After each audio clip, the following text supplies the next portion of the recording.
She slammed her laptop shut so hard the coffee cup rattled off the seat. "I don't need your help, Henry. You drive. That's it. Stay in your lane, literally." The man behind the wheel said nothing. He just kept his eyes on the wet Seattle road hand steady at 10 and 2 like he always did. But here's what Emma Whitmore didn't know. What nobody in that sleek corner office knew. The quiet man she'd just humiliated had once negotiated billion-dollar trade agreements in the very city she was about to lose everything in. Drop a comment with your city. Let's see how far this story travels. And if you're new here, subscribe. You won't want to miss what happens next. The rain hit Seattle like it had a grudge. It wasn't the soft, misty kind of Pacific Northwest rain that tourists romanticize in postcards. This was hard, cold, relentless, the kind that makes windshield wipers useless and turns highway lanes into rivers.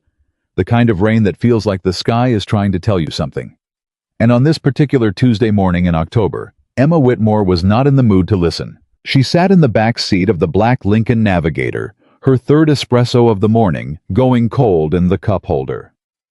Beside her, her phone pressed hard against her ear, her other hand flat against the leather seat, as if she were physically bracing herself against the news she was receiving. "What do you mean Erickson won't use a translator?"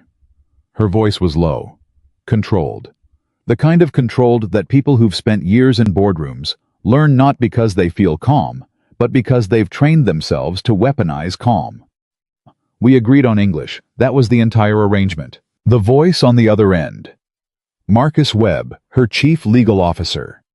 A man who'd survived 3 corporate restructurings and never once raised his voice, sounded genuinely rattled.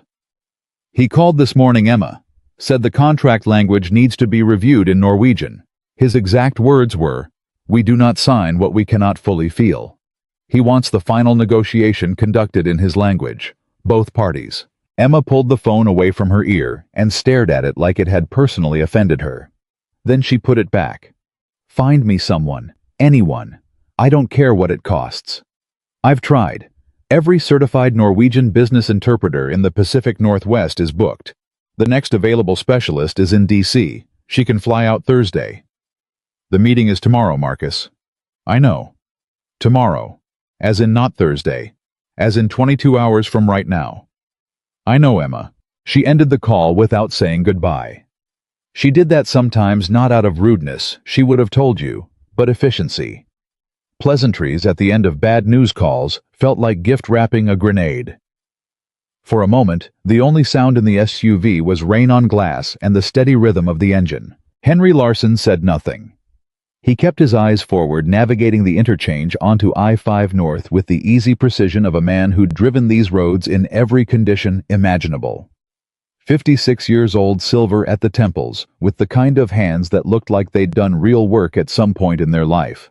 Broad, unhurried, settled on the wheel, like they'd always belonged there. He'd been Emma Whitmore's personal driver for 4 years. 4 years of early mornings and late nights. 4 years of airport runs and investor dinners and emergency pickups when the Uber surge pricing hit $40 and Emma refused to pay it on principle. 4 years of sitting on the other side of that tinted privacy panel, hearing fragments of conversations that would have made the front page of the Seattle Times on a slow news day. He was in the language of Emma's world, the help. She picked up her phone again and started making calls. One after another. An agency in Portland. A university language department contact who knew someone. A corporate concierge service that promised to find anything for the right price. Each call ended the same way. Not available. Not on this timeline. She was on her 5th call when the privacy panel between the front and back seats slid down 3 inches. Emma looked up. Henry's eyes found hers in the rearview mirror. Not intrusive, not apologetic, just there. "Excuse me," he said. His voice was the same as it always was. Quiet. Measured. The kind of voice that didn't ask for anything. "The panel stays up while I'm on calls, Henry. You know that." "Yes, ma'am." He didn't move to close it. "I couldn't help but overhear. That's the point of the panel. That you need someone who speaks Norwegian for a business negotiation." Emma set her phone face down on her knee. She looked at him with the particular expression she reserved for situations that were beneath her attention but demanded it anyway. "Henry." "Yes, ma'am." "What exactly are you suggesting?" There was a pause. The wipers swept across the windshield, back forth, back forth. "I speak Norwegian," he said. "Among other languages, I thought it might be relevant." The silence that followed was the kind that has texture to it. Emma stared at the back of his head. The neat silver hair, the straight posture, the uniform jacket with the small Aurora Nexus car service logo on the shoulder, a detail she'd never actually looked at before. Then she laughed. It wasn't a cruel laugh. It was the laugh of a person who is under enormous pressure and has just been handed something absurd to process on top of it. Short, sharp, dismissive. "Henry."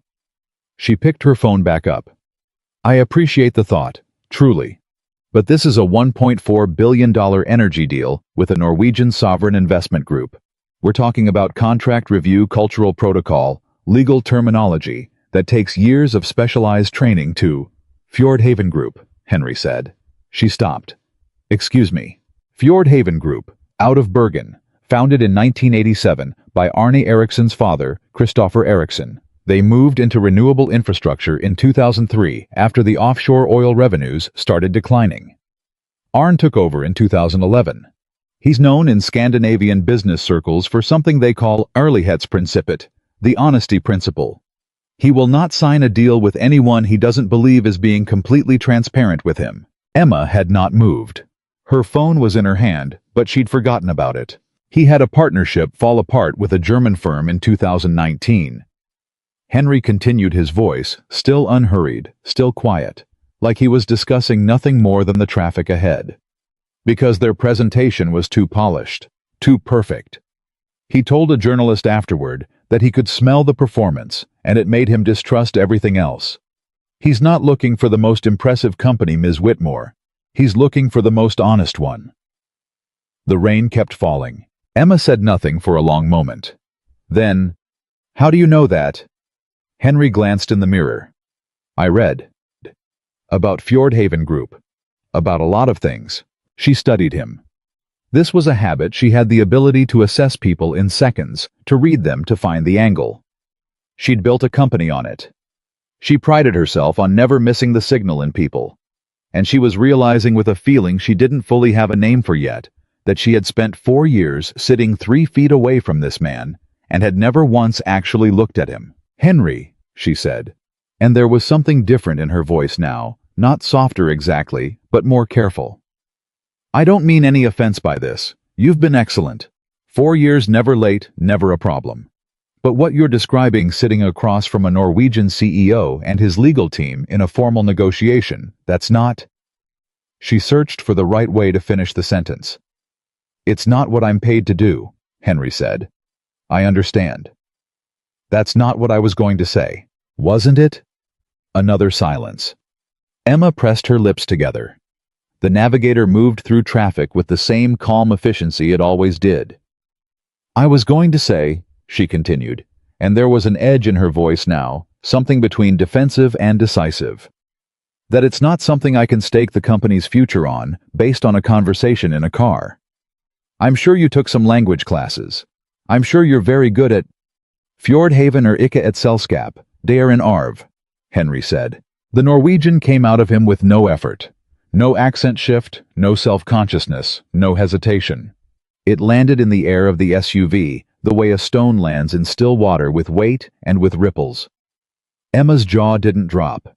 She wasn't built for jaw-dropping. But something shifted behind her eyes. "What does that mean?" she asked. "Fjordhaven is not a company. It is a legacy." He paused. "It's the first line of their founder's letter.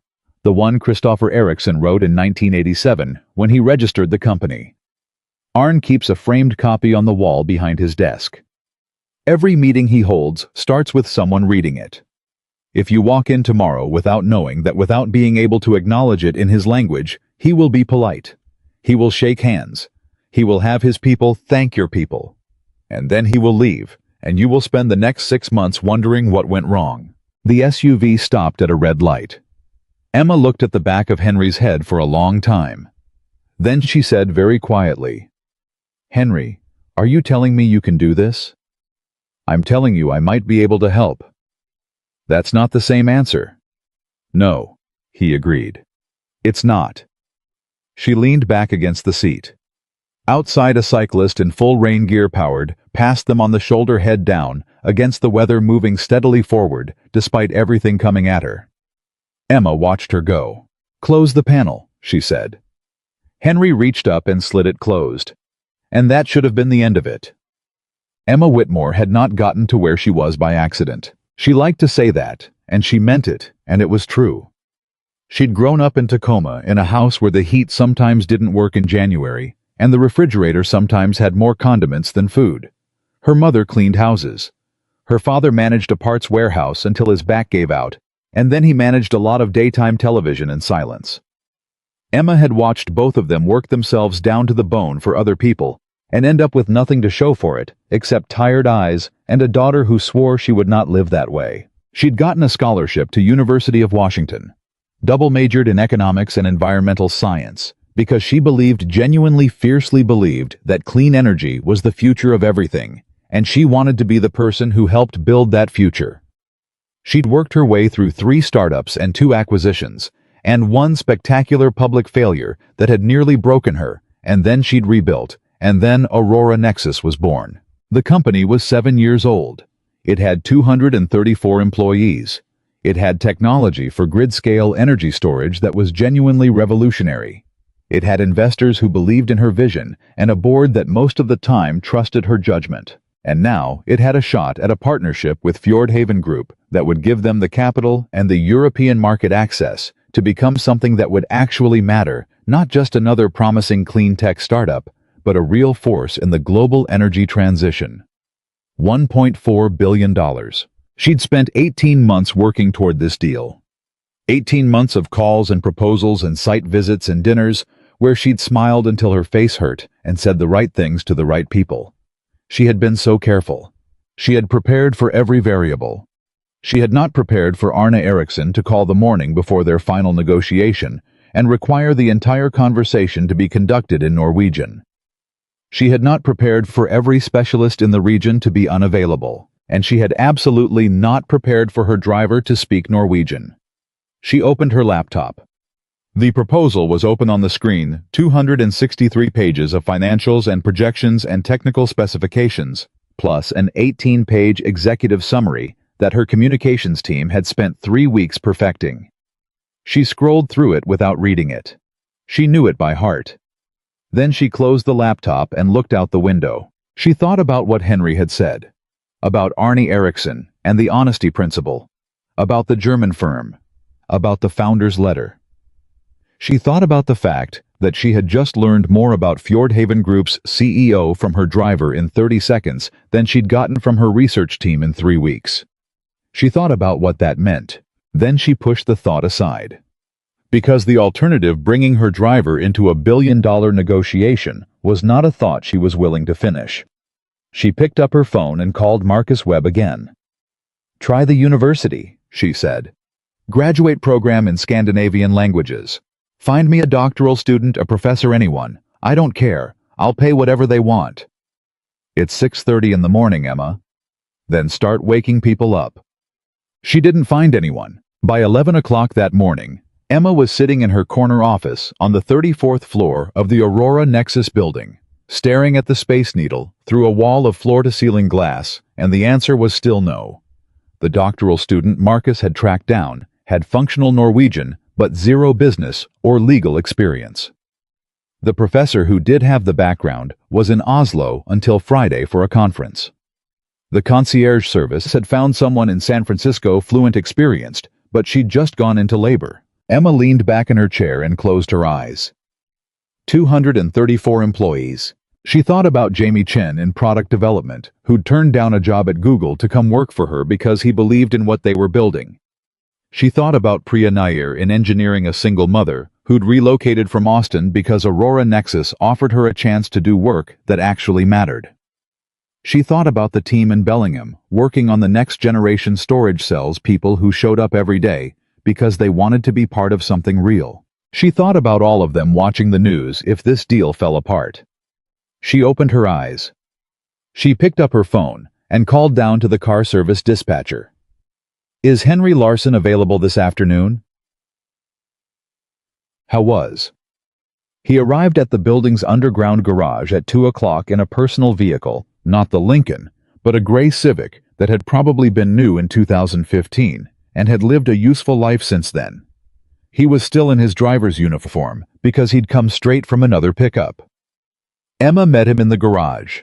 She'd brought Marcus Webb and her assistant Diane, who'd worked with her for 6 years, and had the remarkable ability to look absolutely unreadable in any situation. Henry stepped out of the car. He stood the same way he always did, not stiff exactly, but still. Like a person who'd learned a long time ago that stillness was its own kind of power. Emma looked at him. "I need you to understand something before we talk," she said. "What I'm considering is highly unconventional. My legal team would strongly advise against it. My board would want nothing to do with it. If this conversation goes anywhere, it stays between us until I decide otherwise. Are we clear?" "Yes, ma'am." "And I need you to understand that I'm not offering you anything. I'm not making any promises. I'm asking you to have a conversation and then I'll decide." "That's fair." She studied him. Marcus was standing to her left, arms folded, expression carefully neutral. He'd been skeptical on the phone, and he was skeptical now, but he trusted Emma's instincts enough to show up. "Tell me something," Emma said. In Norwegian. Henry didn't hesitate. "Hva ønsker du å vite?" What does that mean? What do you want to know? Tell me something about Fjordhaven that I don't already know. Something specific. Something that matters. Henry was quiet for 3 seconds. Then, Arne Eriksson lost a deal in 2017 with a South Korean firm. The negotiation had gone extremely well, better than anyone expected. Both sides were ready to sign. On the final day, one of Eriksson's people discovered that the Korean team had brought in a cultural consultant and had been strategically mirroring Norwegian communication styles throughout the entire negotiation. They'd done research on what Norwegians respond to and had essentially performed it. Eriksson found out. He walked away from the deal $280 million because he felt they'd been performing honesty rather than practicing it. Henry paused. "He'll be looking for the same thing tomorrow, Ms. Whitmore. He always is. The question he's really asking isn't whether your technology works, it's whether you're real." Silence in the garage. Somewhere in the structure, a car engine echoed. Marcus Webb unfolded his arms. Emma looked at Henry for a long moment.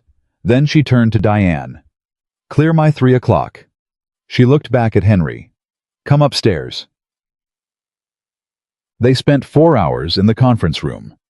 Henry sat at the table with his jacket off, his driver's uniform shirt still on, which Emma chose not to comment on, and walked her team through the cultural framework of Norwegian business culture with a precision that silenced every skeptic in the room within the first 20 minutes. He talked about janteloven, the deeply embedded Scandinavian social principle that no one person is better than the collective.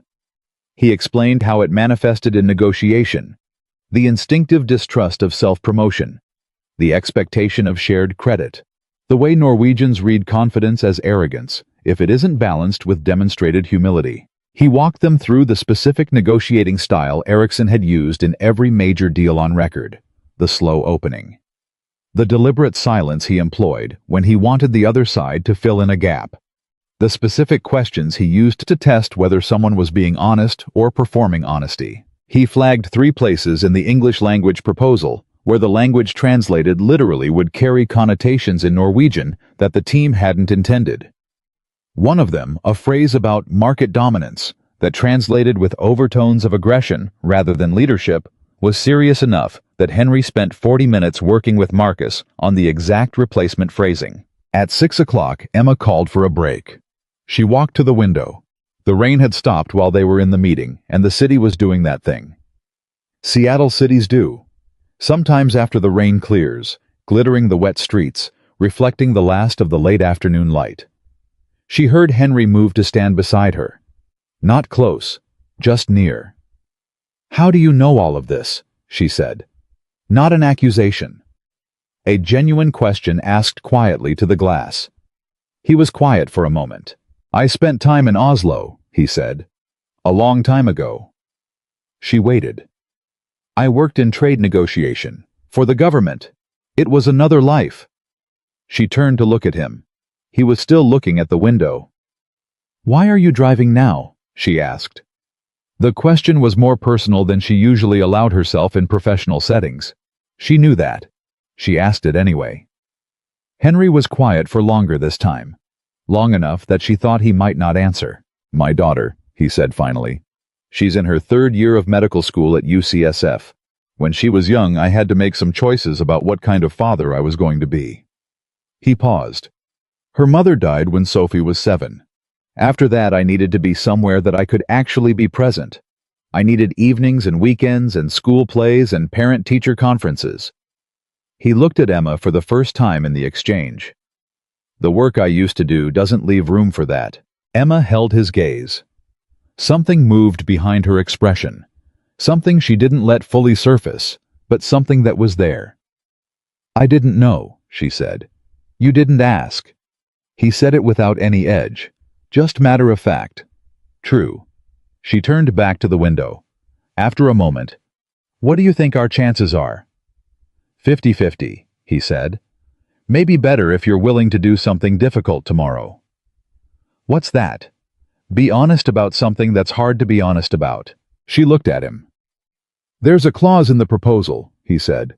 "Page 87, the language around your data sharing protocols. It's technically accurate, but it's been drafted in a way that implies more security redundancy than currently exists. In English, in a room full of American investors, it reads fine. But Ericsson's people are going to look at the Norwegian translation of that clause, and they're going to see exactly what it is." Emma said nothing. "I'd recommend revising it before the meeting," Henry said. "Transparently. Even if it makes you look less polished. Especially if it makes you look less polished." She breathed in slowly. "You're suggesting I walk into the most important meeting of my career and voluntarily acknowledge a weakness. I'm suggesting you walk in as someone who can be trusted." He looked at her steadily. "Those are 2 different things. Ericsson will know the difference." Emma looked out at the glittering city for a long time. Then she said, "All right." She turned and walked back toward the table. "Marcus," she said, "let's talk about page 87. They worked until 11 that night. When it was over, the proposal was different. Not weaker. Henry had been insistent on that point, had worked carefully with Marcus to ensure that the transparency around the data security protocols was framed not as an admission of inadequacy, but as an honest roadmap. This is where we are, this is where we're going, this is the timeline. Honest and forward-looking.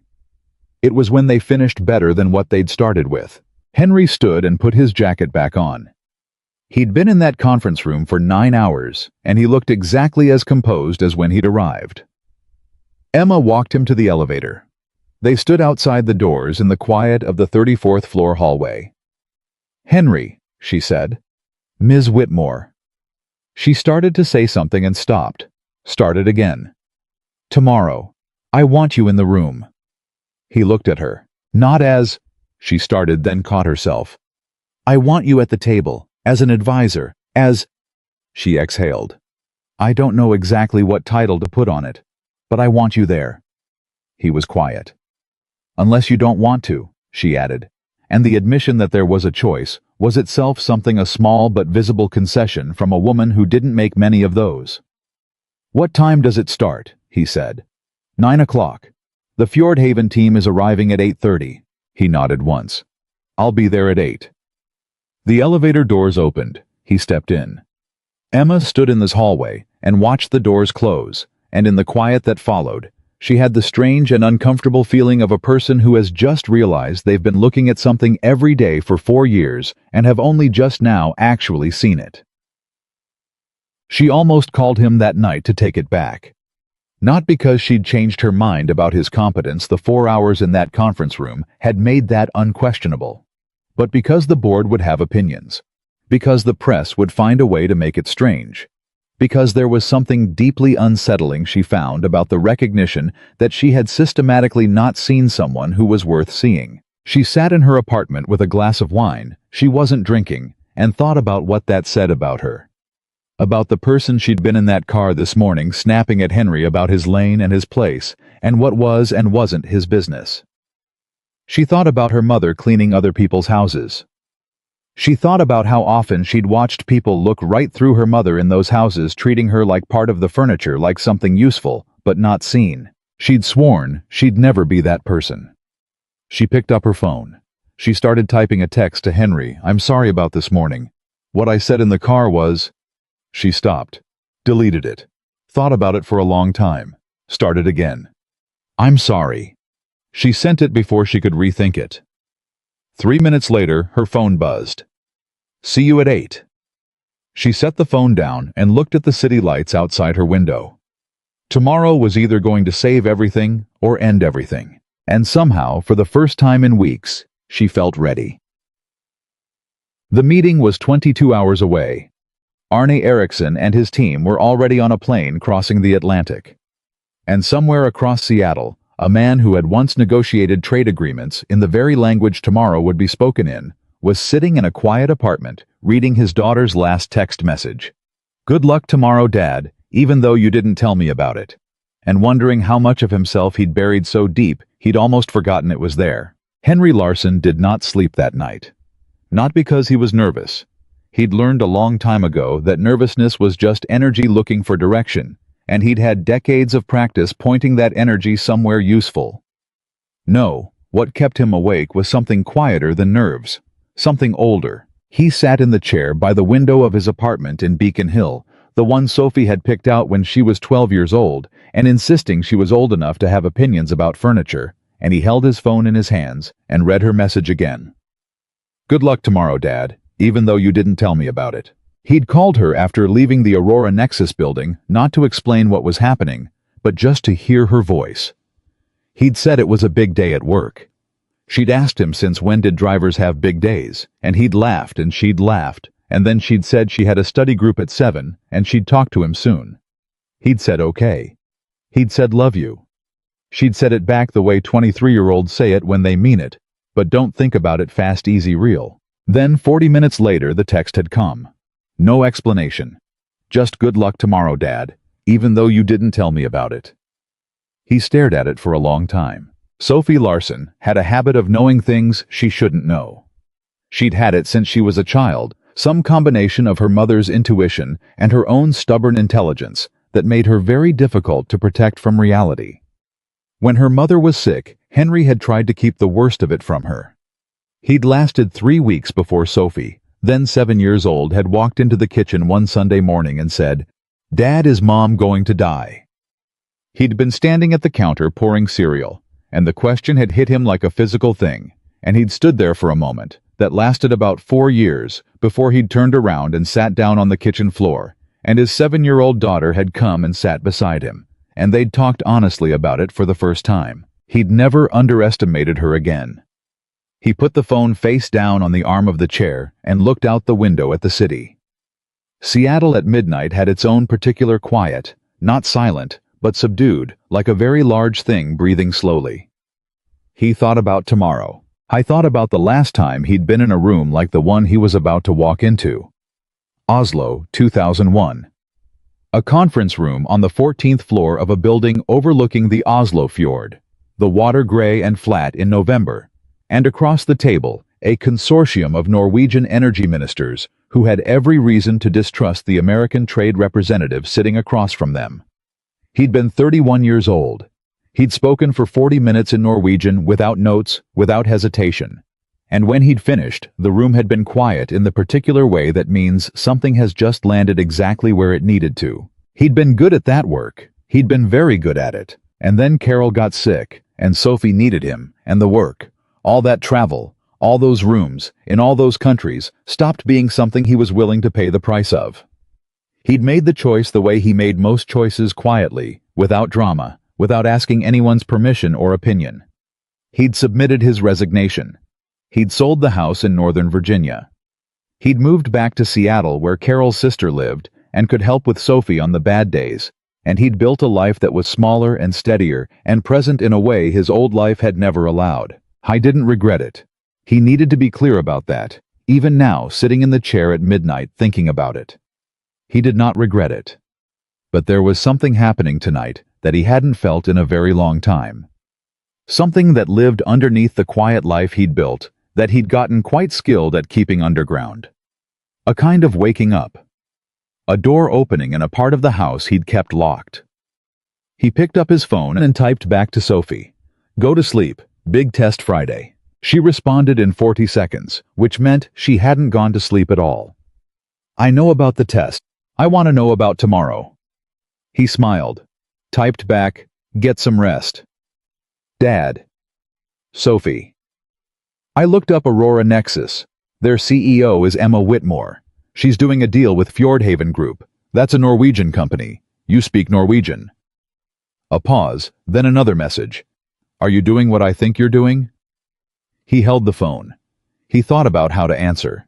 Then he typed, "Let me know how the study group went." He put the phone face down again, but he was smiling. It was just past midnight when he finally closed his eyes. He didn't sleep so much as suspend the way he'd learned to in the years of travel, 4 hours efficient complete. He was up at 4:30, made coffee, read through the revised proposal on the tablet. Emma's assistant, Diane, had messaged him access to at 11:15 the night before, which meant Emma had been awake at 11:15, managing details, which meant she was running on adrenaline and conviction, which was both her greatest strength and the thing that sometimes made her her own worst obstacle. He read the revision to page 87 carefully. Marcus Webb had done good work. The language around the data security protocols now read as what it actually was: a transparent acknowledgement of a gap paired with a concrete remediation timeline and third-party verification commitments. It was honest. It was vulnerable. In an American boardroom, it might have read as weakness. In a room with Arne Eriksson, it was going to read as exactly the kind of thing Eriksson had spent his career trying to find across a table from someone. Henry made a note in the margin. He was going to need to guide Emma on the delivery. The words were right. The tone was going to matter enormously. He showered, put on the suit he hadn't worn in 4 years.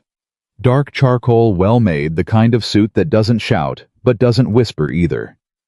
He looked at himself in the mirror for a moment. The silver at the temples. The lines that had settled into his face over the last decade.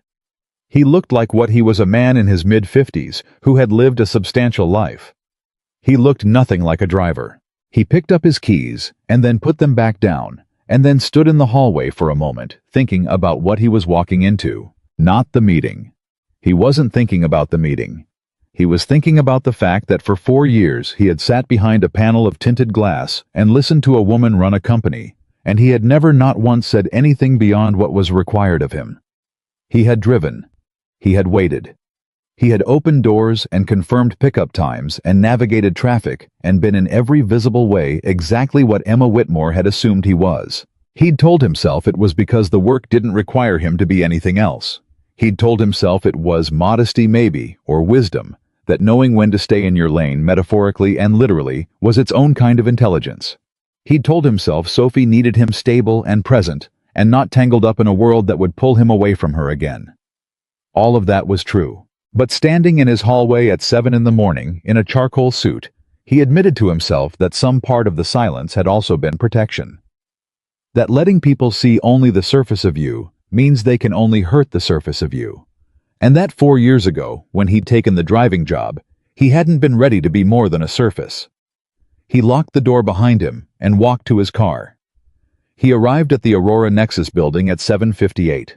Emma was already in the lobby. She was wearing a slate blue suit he hadn't seen before, clearly chosen for this meeting. Clearly chosen, carefully. Her hair was pulled back. She had the focused, contained energy of a person who had made peace with the stakes and was ready to move. She saw him cross the lobby, and something shifted in her expression. Not surprise exactly, because she'd known he was coming, but something adjacent to it. The slight recalibration of a person encountering something familiar in an unfamiliar form. "You're in a suit," she said. "I am." She looked at him for a moment. "It's a good suit." "Thank you." She turned, and they walked toward the elevators together, and for the first time in 4 years, Henry Larson was not 3 steps behind Emma Whitmore. He was beside her. Ericsson's team lands at 8:20, she said. Marcus is sending cars. They'll be here by 9:15. I've put you in the conference room as a senior international consultant. Is that what I am? She glanced at him sideways as they stepped into the elevator. Today it is. A pause. Is that a problem? No, he said. No, it's not. Good. The elevator started moving. Because I've been awake since 3 in the morning. Henry and I need you not to have any problems today. I won't. She exhaled. It was a small sound barely there, but it was the most honest thing he'd heard her say in 4 years. Okay, she said. Okay. They walked into the conference room at 8:05, and what happened in the next 55 minutes before Arnie Ericsson's team arrived was something that Marcus Webb would describe afterward as the most intense preparation session I've ever witnessed, and I've been in law for 26 years. Henry moved through the room like a man who knew exactly what kind of space he was in and what it required. He repositioned the chairs slightly subtly so the configuration didn't emphasize hierarchy. He moved the company logo display so it wasn't the first thing you saw when you entered. He asked for the water to be still rather than sparkling because Ericsson didn't drink sparkling water, and it was the kind of detail that registered unconsciously. He walked Emma through the arc of the meeting twice. Not a script, but a shape where to go slowly, where to let silence work for her. How to respond when Ericsson asked the question about their long-term commitment to European infrastructure. Because he would ask it, he always asked it, and the answer needed to be specific and humble and verifiable. Don't say, "We're committed to growing our European presence." Henry told her standing at the head of the table, while Emma sat and listened in a way that he suspected she didn't sit and listen very often. That's a marketing line, and he's heard 10,000 of them. Say, "We've made one commitment in Europe so far, and we want to be honest about how early we are." He'll respond to the honesty more than he'll respond to the ambition. That sounds like we're selling ourselves short, Emma said. You're not selling anything, that's the point. He looked at her steadily. The moment you try to sell Arne Eriksson something, he's already leaving. He doesn't want to buy. He wants to find a partner. Those are completely different transactions. Emma held his gaze. You've dealt with him before. Not him specifically, but the type of businessman he represents, Scandinavian old school built on post-war values about trust and collective responsibility. Yes, many times. He paused. They read Americans the way Americans read used car salesmen. Not with hostility, with caution. Your job today isn't to impress him. Your job is to not perform. And you think I perform? He didn't answer immediately. I think, he said carefully, that you've been very successful, and success in American business culture rewards a certain kind of presentation. And I think that presentation has become so natural to you that you may not realize how visible it is to someone who's looking for what's underneath it. The room was quiet. Emma looked down at the table for a moment. When she looked up, her expression was different. Not defensive, not pleased. Just open in the way that people are open when something true has just been said to them, and they're deciding whether to let it in. All right, she said. Tell me what to do. It was not a phrase Emma Whitmore said easily. Henry understood that. He treated it accordingly. Be yourself, he said. The version of yourself you are at 3 in the morning when you're awake, worrying about your employees. Not the version of yourself you are in press interviews. She looked at him for a long moment. Then Marcus Webb's phone buzzed. They're in the cars, Marcus said. Emma stood up, straightened her jacket, took one breath. Let's go, she said. Arne Eriksson was 63 years old and looked like a man who'd spent meaningful parts of his life outdoors in weather that didn't apologize for itself. He was tall, lean, with a handshake that was firm without being performed, and eyes that were the particular pale gray of people who've spent a lifetime watching the North Sea from a distance and learning to read it. He came in with 3 people, his general counsel, a woman named Ingrid, who had the quiet authority of someone who'd won every argument she'd ever cared to win, and 2 analysts who carried matching briefcases and said very little. He greeted Emma in English. Polite, warm, correct. Emma greeted him back. And then Henry stepped forward. God morgen Arne. Det en ära att möta dig. Good morning, Arne. It is an honor to meet you. Eriksson stopped. He looked at Henry with the particular attention of a person who has just heard their own language spoken by someone they weren't expecting. Not surprised Norwegian businessmen are too composed for visible surprise, but a kind of sharpening. A recalibration. Like a dial being turned from one setting to another. Du snakker norsk, Eriksson said. You speak Norwegian. Jeg gjør det. Jeg tilbrakte noen år I Oslo for lenge siden. I do. I spent some years in Oslo a long time ago. Eriksson looked at him for a moment, and then something happened that Marcus Webb would also describe afterward in somewhat odd tones to anyone who'd listen. Arne Eriksson smiled. Not the polite professional smile he'd come in wearing. An actual smile, the kind that reaches the eyes and means something. Oslo caller alltid tilbake. Oslo always calls you back. Det gjør det, Henry agreed. It does. Ingrid, the general counsel, was watching this exchange with an expression that had shifted from neutral assessment to something closer to careful interest. The two analysts exchanged a glance. Emma said nothing. She was watching Henry with an expression no one in the room could quite read. They sat down. The meeting opened the way Henry had predicted it would slowly, with Eriksson setting a pace that was deliberately unhurried, asking broad questions about Aurora Nexus's origins and vision that seemed conversational but were actually diagnostic.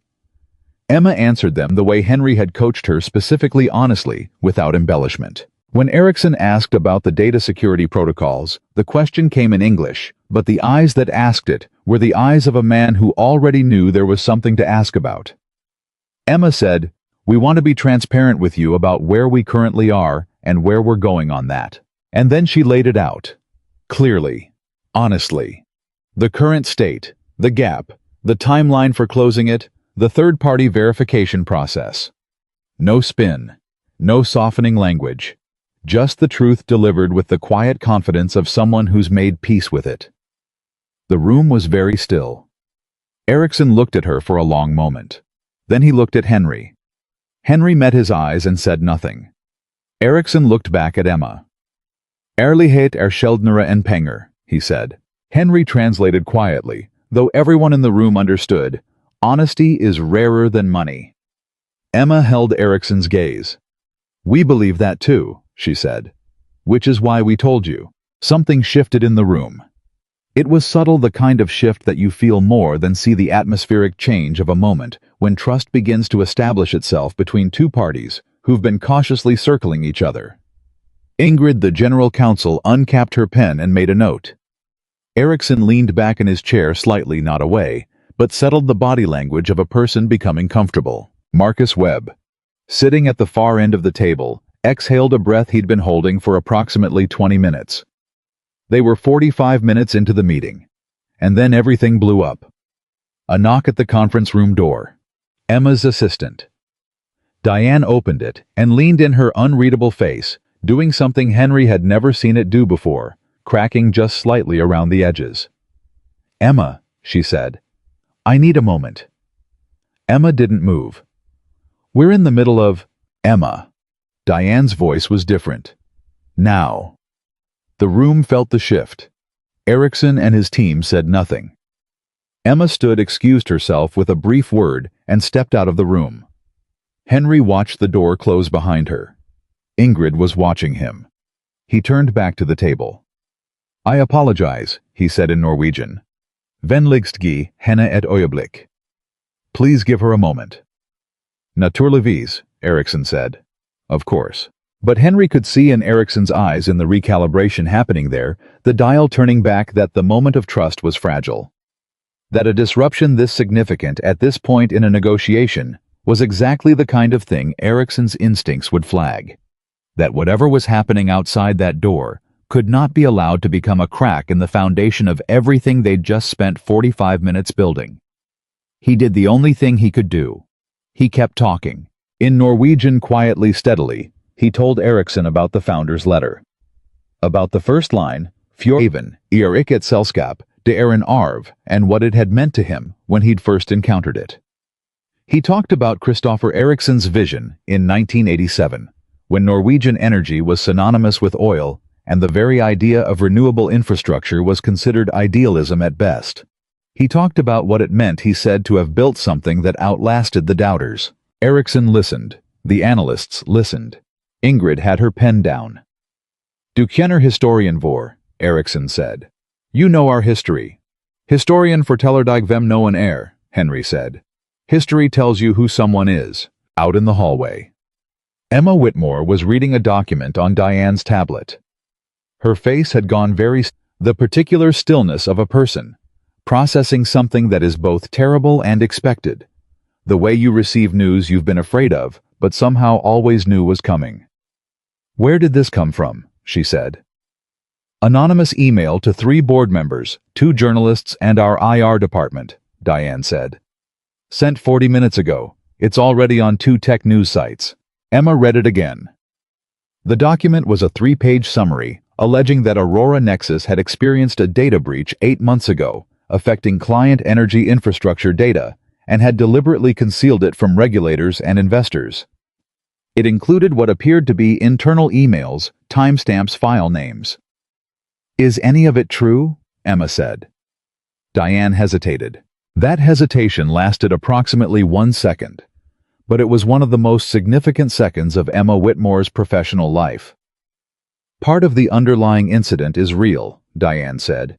"There was a breach 8 months ago. It was contained quickly. The security team assessed it as low risk and legal advised that regulatory reporting thresholds weren't met. But the framing in this document, Diane. The framing makes it look deliberate, like we hid it." Emma closed her eyes for exactly 3 seconds. Then she opened them. "Who else knows this is out there?" "Board is being notified now. Marcus's phone is going to ring any minute." A pause. "And Ericsson's team carries their own news alerts, Emma. If it's on 2 sites already?" Emma turned and walked back into the conference room. She didn't look at Henry. She walked to her chair, sat down, and looked at Arne Eriksson. Eriksson was watching her with those pale gray eyes. He'd heard something, or suspected. The reading weather quality of his expression had sharpened. "I need to tell you something," Emma said. Eriksson said nothing. He waited. "In the last 10 minutes, Emma said, "a document has been released publicly alleging that our company concealed a data breach. I just learned about it in the hallway." She paused. "I want to tell you what I know right now, which is incomplete. And then I want to tell you what I don't know, which is more." Ingrid reached for her briefcase. Eriksson held up one hand very slightly, and Ingrid stopped. He was still looking at Emma. 8 months ago," Emma said, "we had a security incident. It was assessed by our team as contained and below regulatory reporting thresholds. That assessment may have been wrong. I don't know yet." She held his gaze. "What I do know is that someone released this document today at this specific moment, and I believe it was designed to destroy this meeting. I don't know yet who sent it or why, but I intend to find out. And whatever the investigation reveals, you will know everything we know as we know it." The room was silent. Eriksson looked at her for a long time. Then he looked at Henry. Henry met his eyes. "Hva tror du?" Eriksson said quietly. "What do you think?" Henry understood the question. It wasn't "what do you think about the breach?" It was "what do you think about her?" Henry said, "Jeg tror hun den sjeldne tingen en later som velger sannheten selv, når det koster henne noe." I think she is the rare thing, a leader who chooses the truth, even when it costs her something. Eriksson was quiet for a moment. Then he said in English directly to Emma, "I have walked away from many deals, Ms. Whitmore. Some of them were good deals. I walked away because I could not look across a table and find the truth in the face of the person sitting there." He paused. "This is the most difficult moment your company has had in this room today, and you told me about it before you knew how it would land." Another pause. "That tells me what I need to know." Ingrid had her pen out again, and the meeting continued. Emma, for the first time since she was 22 years old, and sitting in a university professor's office, being told she'd won a scholarship she'd been afraid to want. Emma Whitmore felt her eyes fill. She did not cry. She was not built for crying in conference rooms. But her eyes filled, and she blinked once deliberately, and looked at the table for exactly 2 seconds before looking back up. She did not look at Henry, but she felt him there beside her, steady as he always was. Steady as he'd been every single morning for 4 years, through every kind of weather. Hands on the wheel, patient present there. She felt him there. And for the first time in 4 years, she let herself know what that meant. Outside the building, on the 7th floor of the parking structure across the street, a man sat in a dark blue sedan with the engine off. His name was Richard Voss. He was 51 years old, had been Aurora Nexus's deputy CEO for 3 years, and had spent the last 4 months watching Emma Whitmore build toward a deal that, if it succeeded, would secure her position and the company's direction for the next decade, leaving no room for the restructuring plan. He'd been quietly developing the one that would have made him the obvious candidate for the top role when the board finally lost patience with Emma's vision. He had his phone out. He was watching the news alerts. He was waiting for the call from the board chair. The call did not come. He refreshed his screen. The 2 news sites that had published the document were now carrying a brief update. Aurora Nexus CEO addresses allegations in real time during investor meeting. Transparency praised by partner. Richard Voss stared at his phone. He refreshed it again, and upstairs on the 34th floor. Arne Eriksson poured himself a glass of still water and said something in Norwegian to his general counsel that made her laugh, a short, surprised sound, the kind that happens when something is genuinely funny. And Emma Whitmore looked at Henry Larson across the table and quietly, with no audience and no performance, mouthed 2 words. "Thank you." Henry nodded once. Outside, in a city that had stopped raining for the first time in 3 days, the light was coming through in the way. Seattle light comes when it finally arrives, not gently, but with intention, filling everything it touched. The meeting should have ended at noon. It didn't end at noon. By 12:15, the Fjordhaven team had asked for a working lunch, which in the language of international negotiation means something very specific: we are not leaving. Ingrid, who had arrived with the contained energy of someone prepared to make a quick professional assessment and depart, had her legal pad covered in notes. The 2 analysts had stopped being quiet. And Arne Eriksson, who according to every profile Henry had ever read about him, conducted his final negotiations in 90 minutes or less, was still at the table at 12:40, asking Emma detailed questions about Aurora Nexus's grid integration technology. Emma answered every one of them. She answered them the way Henry had coached her, specifically, without embellishment, acknowledging complexity, instead of smoothing it over. And the more honest she was, the more Eriksson leaned in. It was like watching someone discover a key that actually fit a lock they'd been trying to open for years. Henry sat 2 chairs to Emma's left and said very little. That was by design. His job in this room was not to perform. It was to be present, to translate when needed, to catch the moments when cultural register was about to slip and redirect before anyone noticed. He caught 3 of them in the first hour. Each time he leaned toward Emma and said something quietly, a word choice, a slight reframing, and Emma adjusted without missing a beat, the way a practiced musician adjusts when the acoustics of a room are different than expected.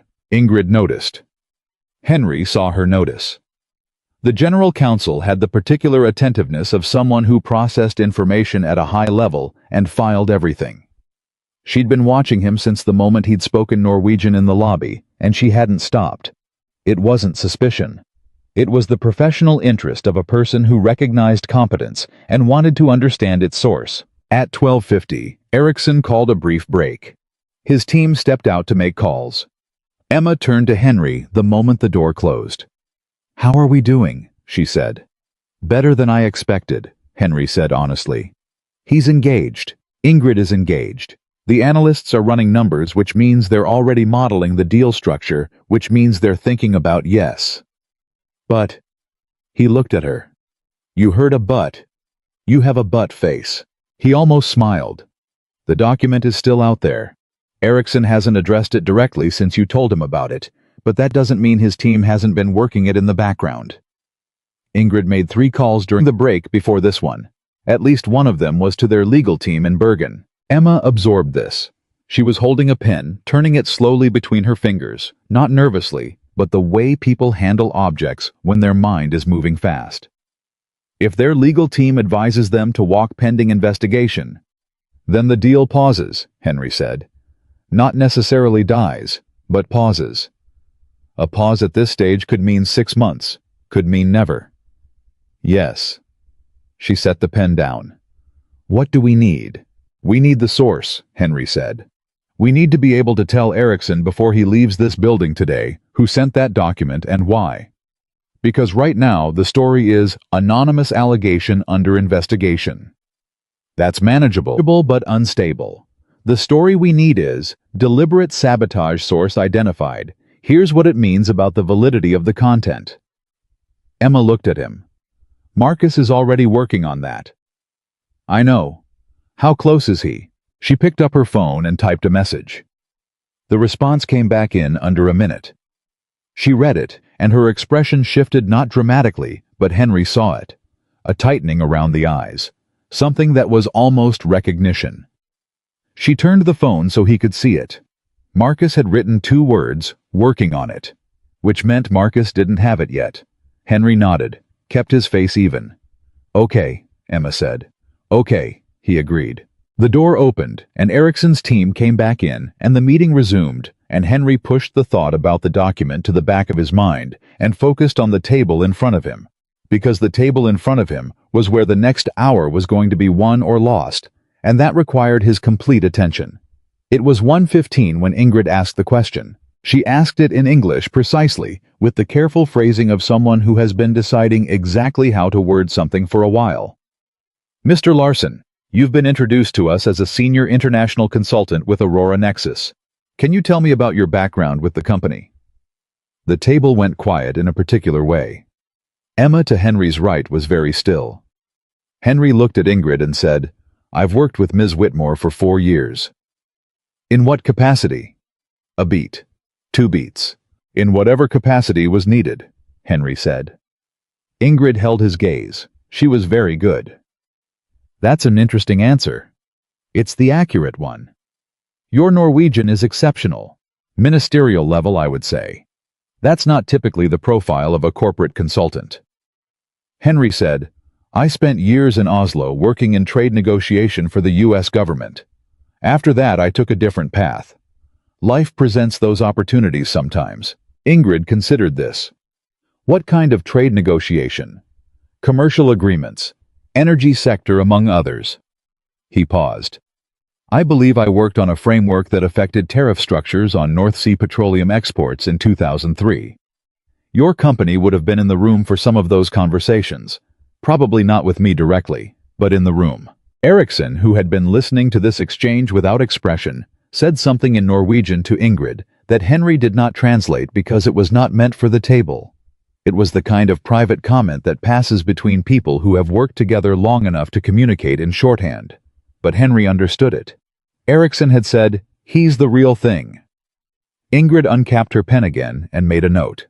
Thank you, she said to Henry, with the precise warmth of a person who means exactly as much as she says, no more and no less. Emma exhaled beside him, almost imperceptibly. It was 2 o'clock when Marcus Webb knocked and came in. Henry read the room the moment Marcus entered. Marcus Webb had good professional composure, very good honed over 2.5 decades of corporate law, but he'd come in carrying something that was fighting its way through that composure, and the fight was visible to anyone paying attention. His jaw was set. His eyes went to Emma first, then briefly, almost involuntarily, to Henry. He leaned down behind Emma's chair and said something in her ear. Henry watched Emma's face. He saw it. The recognition he'd anticipated when she'd read Marcus's text. The recognition that was also something else, something harder. Not anger. Something more complicated than anger. The particular expression of a person who has just identified a betrayal by someone they didn't think was capable of it. She said quietly to Marcus, "Are you certain?" Marcus said, "Completely." She sat straight. She looked at the table for 3 seconds. Then she looked at Erickson. "I need to tell you something," she said. Erickson remarkably almost smiled. It was not a happy smile. It was the smile of a man who recognizes a pattern, who has seen too many times the way integrity is tested at the exact moment it becomes most expensive. You said that this morning also, he said. And I listened then. I need you to listen again, Emma said. Because it's worse than I thought. The room was very still. We've identified who sent the document, Emma said. It was sent by a senior member of our own leadership team. Someone who had access to internal files and enough knowledge of our communication structure to make the timing deliberate timed specifically for this meeting. Erickson said nothing. The underlying incident, the security breach, was real. I told you that this morning. What I'm telling you now is that the framing of it in that document was intentionally distorted by someone inside my own company, released at a moment designed to destroy this deal. She paused. I don't know yet everything that person's motivations were. I have some guesses. What I know is that this was a deliberate act of sabotage, and that I am telling you about it right now, instead of asking for a recess to manage the story, because I think you deserve to hear it from me at this table. Erickson looked at her for a very long time. Henry did not move, did not speak. Who? Erickson said. One word. Our deputy CEO, Emma said. Richard Voss. Ingrid wrote something. Erickson's expression didn't change, but something behind it did a shift that Henry recognized as the final calibration. The last piece of information required to make a decision that had been building for hours. He is still in your building, Erickson said. He's in a parking structure across the street, Marcus said from behind Emma's chair. We've had our security team locating him for the last 20 minutes. And the allegations themselves, Erickson said. The breach, the concealment. Emma said, the breach happened. The legal and security assessment at the time concluded we were below regulatory reporting thresholds. That assessment is going to be reviewed by an independent auditor, and whatever they find, the regulators will receive a full report. She didn't look away from him. If we were wrong 8 months ago, we will say so publicly and to every relevant authority. I will not protect the company at the expense of the truth. The silence that followed was the longest of the day. It lasted close to 30 seconds, which in a room full of people who had significant amounts of money. Erickson looked at Emma, and then Erickson looked at Henry. Tror du på henne? Do you believe her? Henry said, Jeg har sittet bak rattet I denne bilen I 4 år. I have sat behind the wheel in her car for 4 years. Jeg kjenner henne ikke slik folk flest kjenner hverandre. Men jeg vet hva slags person hun når hun tror ingen ser på. I do not know her the way most people know each other, but I know what kind of person she is when she thinks no one is watching. Erickson was quiet. Og. And Henry said, Hun den samme personen ved dette bordet. She is the same person at this table. Arne Erickson sat back in his chair. He looked at the ceiling for a moment, an unusual gesture for a man who'd been so precisely contained all day, and therefore a significant one. Then he looked at his hands briefly, then at Emma. My father built this company, he said in English slowly, on one belief, that the energy we use to power the world should not come at the cost of the world itself. He was told this was idealism. He was told this was not how business works. A pause. He was told this by many people who are no longer in business. He looked at Emma directly. I am not interested in partners who are perfect. I have never met a perfect partner. I am interested in partners who are honest when it is hard to be honest. Who tell me things that hurt them to tell me. Another pause. You have done that twice today, at considerable cost to yourself. Emma said nothing. She held his gaze. Vi signerer, Erickson said. We sign. Ingrid was already opening her briefcase. Emma closed her eyes for exactly 2 seconds. Henry looked at the table in front of him and breathed slowly, evenly, the way he'd taught himself to breathe in rooms like this a very long time ago. Rooms where enormous things had just been decided and the air needed somewhere to go. It was 2:27 in the afternoon. Outside in the parking structure across the street, Richard Voss's phone was ringing for the 4th time.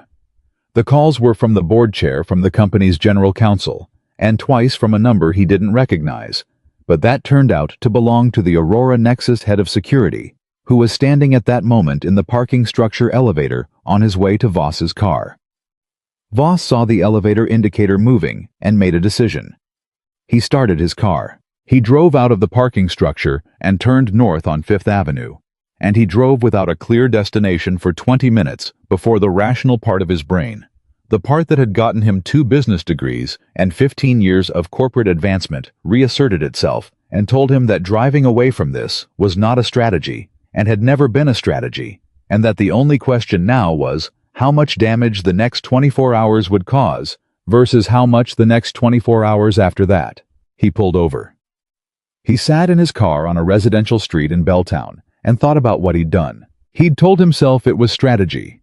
He'd told himself it was survival. He'd spent 3 years watching Emma Whitmore lead a company that he genuinely believed was going in the wrong direction. Too fast, too risky, too dependent on a single personality and a single vision. He'd told himself that if the Fjordhaven deal fell apart, the board would be forced to reconsider the company's leadership structure, and that in the restructuring his plan, the more conservative, more diversified roadmap he'd been quietly developing would find its moment. He had not fully thought about the 234 employees. He had not thought about Jamie Chin or Priya Nair or the team in Bellingham. He had thought about strategy, and he had thought about position, and he had thought about himself, and he sat on a residential street in Belltown and understood with the particular clarity of someone who has gone too far and knows it that there was a difference between ambition and what he had just done, and that he had crossed it. He picked up his phone and called the board chair. Back in the conference room, the signing process took 40 minutes. Legal documents at this scale don't move quickly, even when everyone in the room wants them to, and Ingrid was thorough in a way that Henry respected. She read every line, asked 3 clarifying questions, made 2 small proposed amendments that Marcus agreed to after a 10-minute side conversation. The analysts ran numbers on a laptop. Someone ordered more coffee. Emma signed her name at 3:17. Erickson signed at 3:19. They shook hands across the table. Emma's grip was firm, her hand steady, her eyes direct. Erickson held the handshake for a moment longer than protocol required, a small gesture, but Henry saw it, and he understood what it meant. It was the handshake of a person who has found what he was looking for and wants to mark the moment. "Veldig bra," Erickson said quietly to no one in particular. "Very good." Ingrid allowed herself a small smile. The analysts were already packing their briefcases. When the Fjordhaven team had been walked to the elevator by Marcus and Diane, and the conference room was suddenly quiet in the particular way that rooms are quiet after enormous events, when the air is different, when you can feel the before and after of it. Emma stood at the window with her back to the room and her arms folded across her chest and her eyes on the city below. Henry stood at the table and waited. He gave her time. He'd learned over 4 years that Emma Whitmore processed things in private before she could share them, and that the mistake most people made with her was not leaving that space. After 2 minutes, she turned around. Her eyes were dry. Her face was composed. But she looked different than she'd looked this morning, different in a way that was hard to specify but was undeniably there. Like something had been set down that she'd been carrying for a long time. "You told him you'd been behind the wheel of my car for 4 years, she said. "I did." "In Norwegian?" "Yes." She looked at him. He understood what that meant. He did. She was quiet for a moment. What did it mean to him, I mean, from the outside looking at it? Henry considered the question honestly. It meant that you're the kind of person who keeps people around them for a long time, and that you allow someone who has watched you closely enough to tell the truth about you. He paused.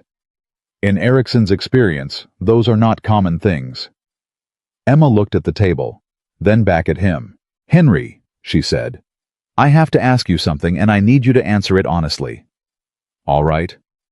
"This morning, in the car, when I said—" She stopped, started again.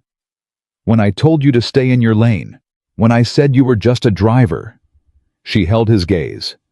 "Did you almost not come today?" Henry was quiet for a moment. "No," he said.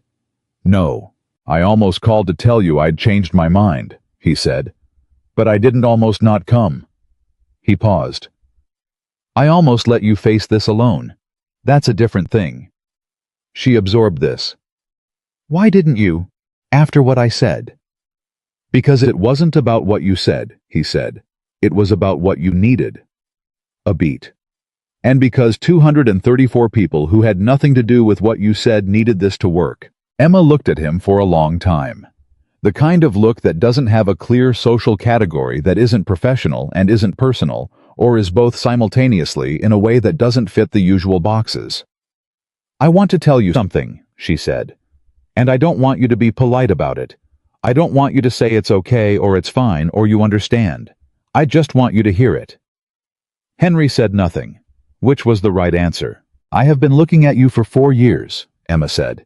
And I have not seen you. I knew your name. I knew you were reliable.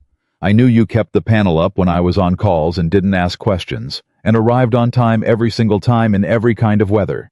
And that is all I knew, because that is all I looked for. She stopped. That's not about you. That's about me. And I don't know exactly when it became easier to not see people than to see them.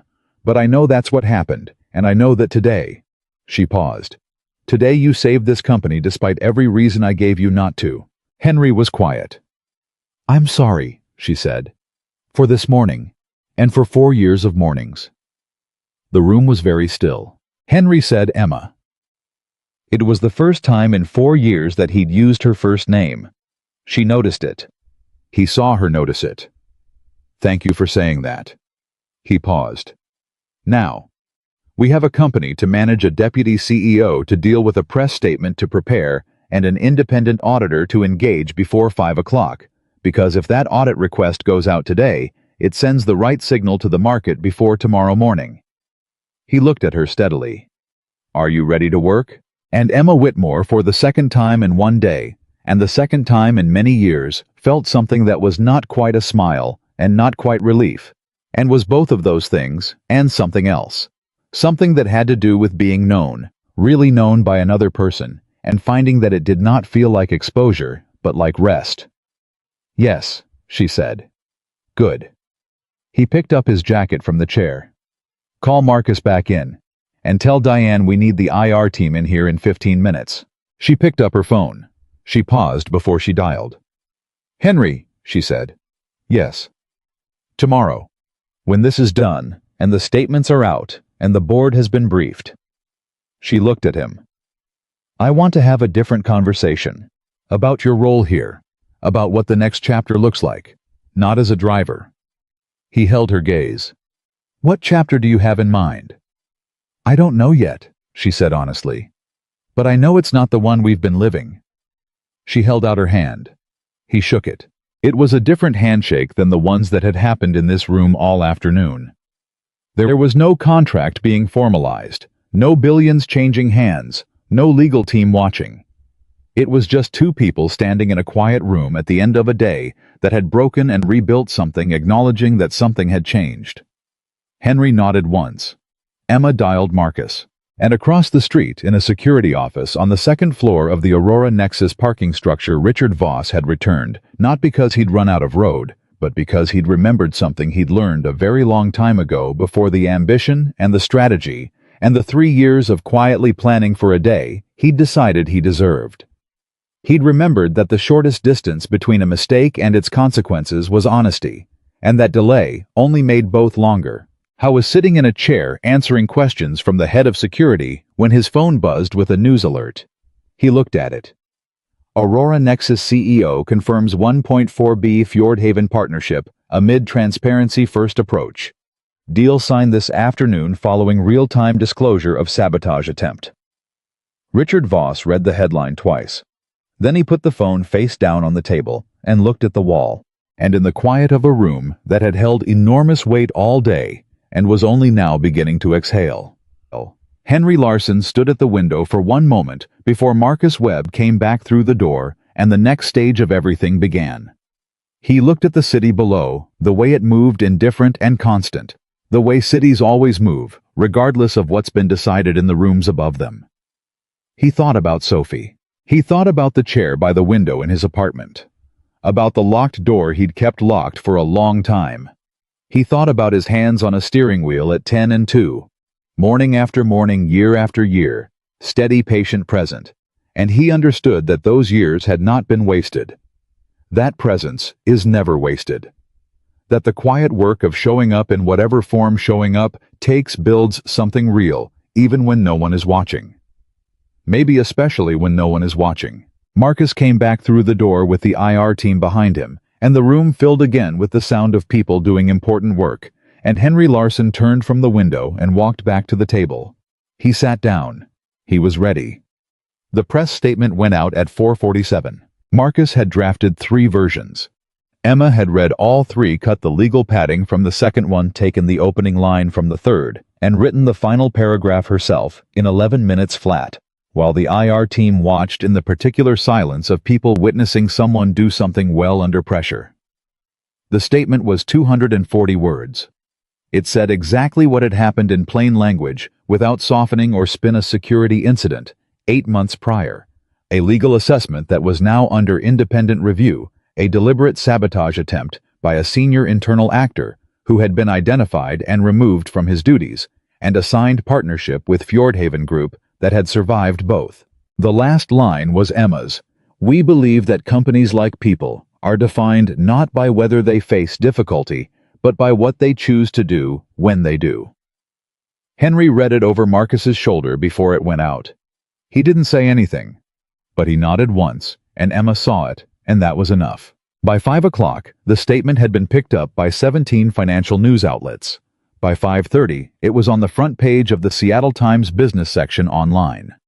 By 6, 2 of the board members who'd received the anonymous document that morning had called Emma directly, not to question her, but to express something that sounded from the outside remarkably like relief. The board chair, a 70-year-old woman named Patricia Saul, who had been in corporate governance since before Emma was born and had seen most of the ways a company could fall apart, called at 6:15. "I've been in this business for 43 years, Patricia said without preamble. "I have seen exactly 3 CEOs tell a partner the complete truth about a crisis in real time while the crisis was still happening." A pause. "2 of them lost the deal. You didn't." Emma was standing in her office jacket, off shoes off, leaning against the edge of her desk with the phone against her ear. "Patricia, don't say you were just doing what was right," Patricia said, "because it's more complicated than that and you know it. You made a decision under pressure that most people in your position don't make, and I want you to let yourself understand that." Emma was quiet. "There's also the matter of your consultant," Patricia said. Emma looked up. Henry was across the hall, visible through the glass wall of the conference room, still at the table with 2 members of the IR team working through the investor communication sequencing. He had his reading glasses on. She'd never seen him in reading glasses before, and he was holding a highlighter and marking something in a document with the focused attention of a person who is completely native to the work in front of him. "His name is Henry Larson," Emma said. "I know his name. My assistant has been pulling his background for the last 2 hours. A pause. "I was very good, Emma. Very good a long time ago. I made some calls." "I know. Do you?" "Because what I'm hearing from people who worked with him in the early 2000s is not he was good at his job. What I'm hearing is he was the best trade negotiator we had, and we never fully understood why he left." Emma watched Henry cap the highlighter and say something to the IR team member across from him. The IR team member nodded and made a note. "He left to raise his daughter," Emma said. Patricia was quiet for a moment. "How long has he been driving for you?" 4 years. Another pause. "Longer." "Emma," Patricia said carefully. "I know," Emma said. "Do you?" "Patricia." Her voice was steady. "I know. I've known it since approximately 7 o'clock this morning, and I've been sitting with it all day. I'd like to continue sitting with it without the board chair making it worse." Patricia Saul made a sound that might, from a 70-year-old woman who'd been in corporate governance for 4 decades, be classified as a laugh. "Fair enough. We'll talk tomorrow. Board meeting at 9. I assume you'll have recommendations." "I will. Bring Larson." The call ended. Emma set the phone down and stood in her office for a moment, looking through the glass at Henry, who had not looked up. I was still working. He had been working without interruption for 11 hours, and he showed no sign of stopping. And there was something about that, about the simple total commitment of it, that hit Emma somewhere she wasn't fully prepared for. She thought about what Patricia had said. The best we had. And we never fully understood why he left. She thought about a 7-year-old girl named Sophie asking her father a question on a Sunday morning in a kitchen in Virginia, and a man setting down what he was carrying to answer it honestly, and then carrying something different for the next 16 years without complaint and without explanation and without asking anyone to understand. She thought about what kind of person does that. She picked up her shoes and walked across the hall. Henry looked up when she came in. He read her expression with the efficiency of someone who'd been reading rooms for a very long time. "Sit down," he said. She pulled out the chair across from him and sat. "Patricia called," she said. "I assumed. She wants you at the board meeting tomorrow." He looked at her steadily. "What do you want?" "I want—" She stopped. Started again. "I want to talk about what comes next. For you. Not in a press release way. Not in a, here's what the company needs way." She looked at him directly. "In a what do you actually want way." Henry set the highlighter down. He took his reading glasses off and folded them and set them on the table. He was quiet for a moment, the particular quiet of someone who has not been asked this question in a very long time and is finding their way back to an honest answer. "I want Sophie to finish medical school," he said. "That's been the first thing on the list for a while now." "Okay, what's second?" He looked at the table briefly, then at her. "I want to do work that uses what I have, what I know, what I spent 25 years building before I put it in storage." He paused. "Not because driving was beneath me. It wasn't. It was honest work and I was good at it, and I'd do it again if Sophie needed me to." He paused again. "But I think I've been hiding for a while. And today—" He stopped. "Today what?" Emma said. "Today reminded me what it feels like when the door opens," he said. "When you walk back into the room and the room is where you belong." He was quiet. I'd forgotten what that felt like. Emma looked at him for a long time. "Henry," she said, "I want to offer you a position, a real one. Not because you saved a deal, though you did. Not because the board is impressed, though they are. But because you belong at a table like this, and I have been sitting across a panel of glass from you for 4 years and not offering you one, and I'd like to stop not doing things I should be doing." He said, "What position?" "Director of International Relations," she said. "You'd lead our partnership strategy across European and Scandinavian markets, which after today is going to be the fastest growing part of our business. You'd have a team. You'd report to me directly." She paused.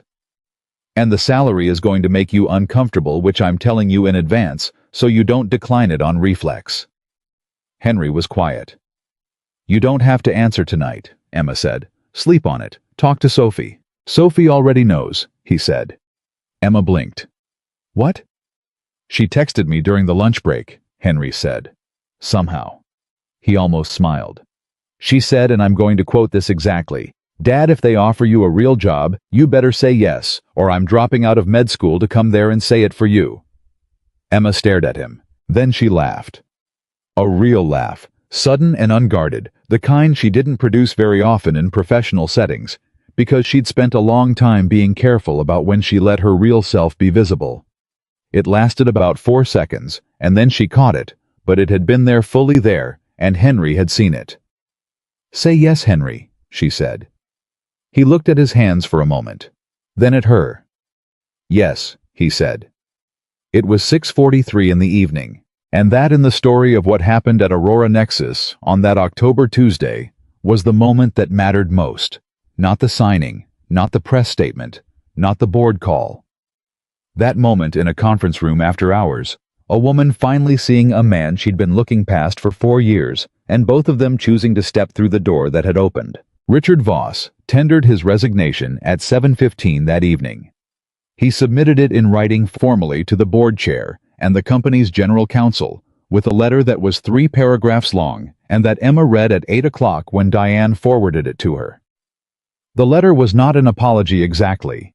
It was the letter of a man who had explained his reasoning to himself so many times that the reasoning had become a kind of alibi, and who was now in the aftermath of a day that had not gone the way he'd planned, beginning the slow and uncomfortable process of examining the gap between what he'd told himself he was doing and what he'd actually done.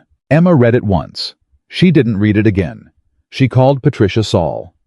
"He resigned," she said. "I saw. I want an independent investigation, full scope. I want it to include the 8-month-old breach assessment, the security protocols, and the circumstances around the document release. I want outside investigators, not our regular firm." She paused. "And Patricia, I want the findings made available to Fjordhaven Group before they're finalized. Before, not after." A silence on the other end. "That's unusual," Patricia said. "So is having your driver save a billion-dollar deal," Emma said. "I'm comfortable with unusual." Another sound that might have been a laugh. "I'll have legal engage an investigative firm by tomorrow morning. Thank you." She ended the call and stood in her office for a moment. The building was mostly empty now, a few lights on and engineering the security desk downstairs, the cleaning crew moving through the upper floors. The kind of quiet that descends on big buildings at the end of big days. She thought about Jamie Chen, about Priya Nair, about the Bellingham team. She picked up her phone and sent a company-wide email. It was brief. It told them the Fjordhaven deal was signed. It told them they had some internal challenges to address, and that transparency would be the standard going forward. It told them that tomorrow there would be a company all-hands at 11 o'clock where she would answer every question they had. Then, at the bottom, she wrote, "I also want to introduce someone to the company tomorrow. His name is Henry Larson. Many of you have probably seen him in the lobby over the past 4 years. Starting next week, he'll be leading our international relations team. I'll let him explain why he's qualified for the role. I think you'll find the answer interesting." She sent it. Her phone started buzzing, almost immediately, responses from people still at their desks or checking their phones at home. Most of them were variations of the same thing. Relief, gratitude questions about Henry Larson. Jamie Chen, who apparently never slept, replied within 4 minutes with, "I Googled him. Who is this man, and why was he driving a car?" Emma smiled and put her phone face down. Henry had seen the email. He came to her office doorway at 8:20 with his jacket in one hand and his reading glasses in his breast pocket. "The part about explaining why I'm qualified," he said. "Yes. That's going to be a long answer." "The all hands is 90 minutes, she said. "You'll have time." He looked at her with an expression she was beginning to recognize the slight warmth that lived underneath the composure, the thing that wasn't quite amusement, but was related to it. "Good night, Emma." "Good night, Henry." He walked to the elevator.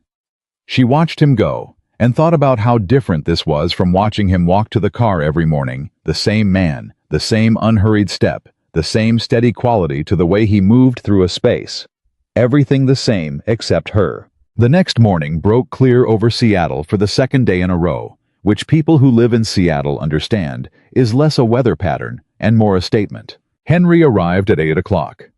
Not in the Lincoln, not in the gray Civic, but in a car that was his own in a different way, the way that people arrive at places when they're arriving as themselves. He wore the charcoal suit again, with a different tie, and he went directly to the 34th floor and to the office that Diane had been setting up since 6 that morning. A corner room 2 doors down from Emma's, with windows that looked east toward the Cascades, which he stood in front of for 30 seconds before unpacking the single briefcase he'd brought. The briefcase had been in his closet for 4 years. Literally, he'd moved it from Virginia to Seattle and put it on a shelf in the closet behind his winter coats, and he'd looked at it occasionally over the years. The way you look at something that belongs to a version of yourself you've set aside but haven't been able to fully put away. When he'd taken it off the shelf at 6:30 that morning and set it on his kitchen table and opened it, Sophie had been on FaceTime from her San Francisco apartment, watching in real time in her pajamas with a bowl of cereal.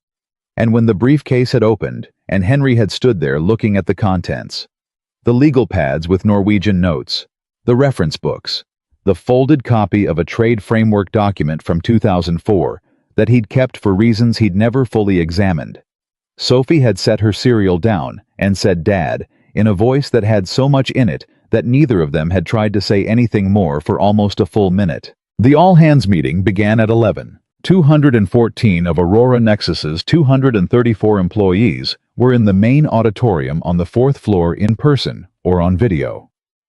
Emma opened it the way she opened every all-hands, directly without preamble. She told them exactly what had happened over the past 24 hours. The breach, the assessment, the document, the investigation, the resignation. She did not soften any of it, and she did not editorialize, and she answered every question that came from the floor with the same direct honesty, including the hard ones, including from a software engineer named Tomas in the back row. Did anyone at the executive level know the 8-month-old assessment might be wrong and not escalate it? Emma said, "I don't know yet. That's one of the things the investigation will determine. And if the answer is yes, there will be consequences." Tomas nodded, sat down. Then Emma said, "I want to introduce someone." Henry walked onto the stage, and that word stage, with all its implications of performance, felt wrong for what he was doing, which was simply walking into a room. He stood beside Emma in the charcoal suit with the reading glasses in his breast pocket and looked out at 214 faces. "Many of you have seen this man," Emma said. "In the lobby, pulling up in the Lincoln, waiting outside when I had late meetings. For 4 years, Henry Larson has been my personal driver." She paused. "What I didn't know, what I should have found out years ago, is that before he was my driver, Henry spent 25 years as a U.S. trade negotiator, specializing in Northern European energy markets. He's fluent in Norwegian, German, and Dutch. He has negotiated frameworks that are still in active use in the energy sector today. He left that career to raise his daughter as a single father after losing his wife. And yesterday, in that conference room upstairs, he saved this company's most important deal, using knowledge, skills, and character that I had been sitting 3 feet away from for 4 years without ever seeing." She looked at him briefly, then back at the room. "I want to be honest about what that says about me, about what all of us can miss when we decide we already know what we're looking at." Another pause. "Starting today, Henry is our Director of International Relations. I'll let him take it from here."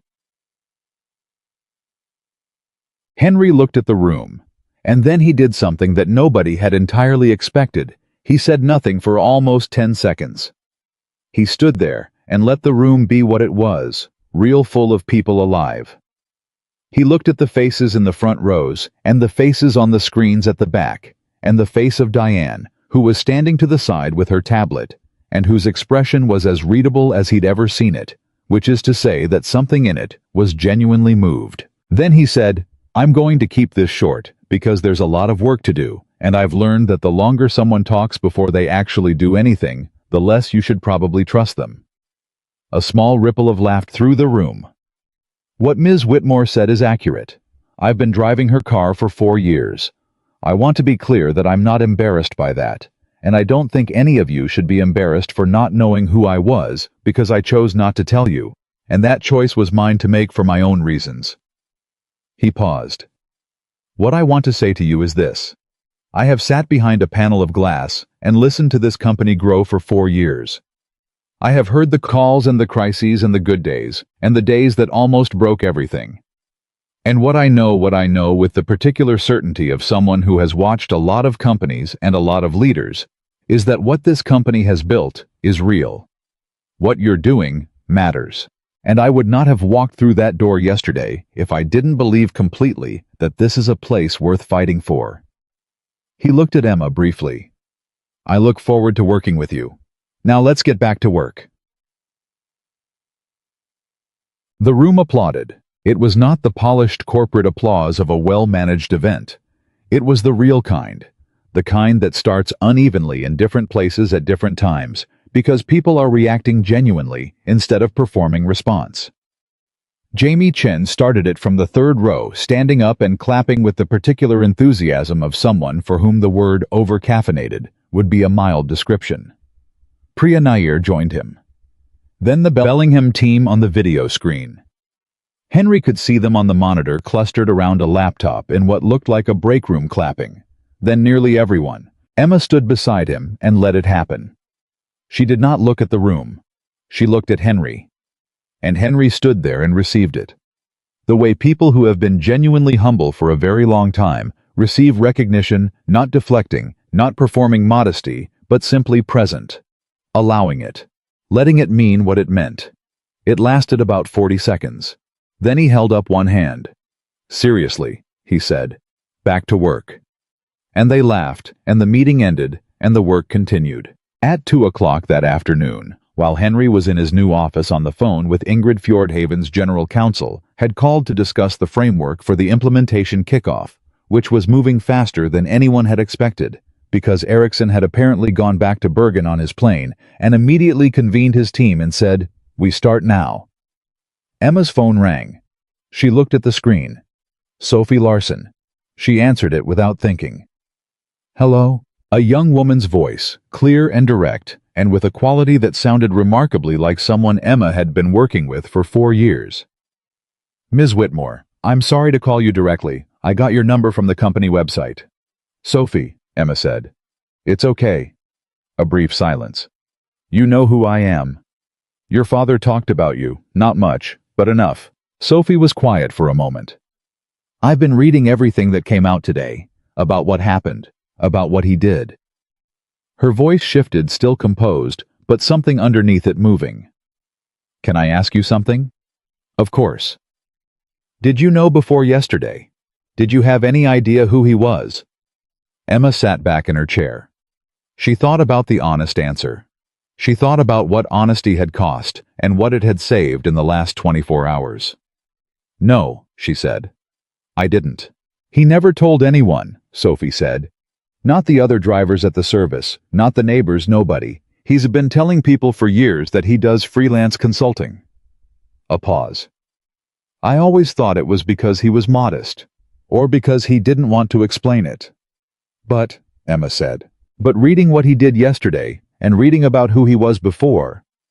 Sophie stopped. When she came back, her voice was quieter. "I think he was protecting me. I think he thought if people knew he used to be someone important, I would feel like I'd cost him something, like I'd taken something from him by needing him to be there." Emma said nothing. She let the silence be what it was. "Did he cost himself something?" Sophie said. "Honestly, being my driver, being someone nobody saw." Emma looked across the hall at Henry's office. Through the glass, she could see him on the phone, one hand gesturing slightly as he talked, the gesture of someone making a precise point in a language that came naturally. He was smiling at something Ingrid had said. "Sophie," Emma said, "I'm going to tell you something that I think is true, and I want you to really hear it." She paused. "The most important thing your father did in the last 4 years was not what he did yesterday. What he did yesterday was extraordinary, and it saved a lot of people's jobs, and I will be grateful for it for the rest of my career." Another pause. "But the most important thing he did was be there. Every school event, every call, every time you needed him. That's not a sacrifice that canceled something out. That's a man who knew what mattered and chose it, and the choosing was the point." Emma stopped. "He didn't cost himself anything, Sophie. He invested it. In you. And I think from what I've seen in the last 24 hours, the return has been extraordinary." On the other end of the line, Sophie Larson was quiet for a long time. When she spoke, her voice was careful in the particular way of someone who is keeping something contained, but not dishonestly, just privately. "Thank you," she said. "Come visit," Emma said. "When you have a break, I'd like to meet you." "I will," Sophie said. "I will." They hung up. Emma set the phone down and looked at the ceiling for a moment. Then she pulled up her email and started working through the 73 messages that had accumulated since morning. 3 from Fjordhaven's team, 11 from board members, 4 from journalists requesting comment.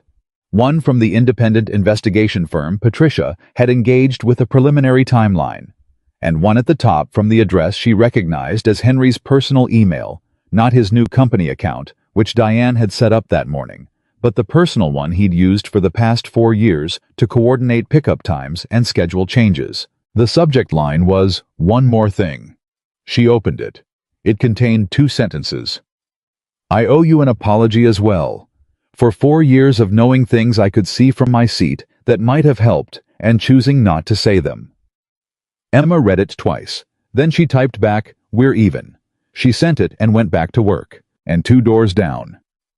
Henry Larson's phone buzzed once on his new desk in his new office, and he read the message without breaking his conversation with Ingrid. And he allowed himself very briefly the expression of a man who has found his way back to something he thought he'd left behind for good.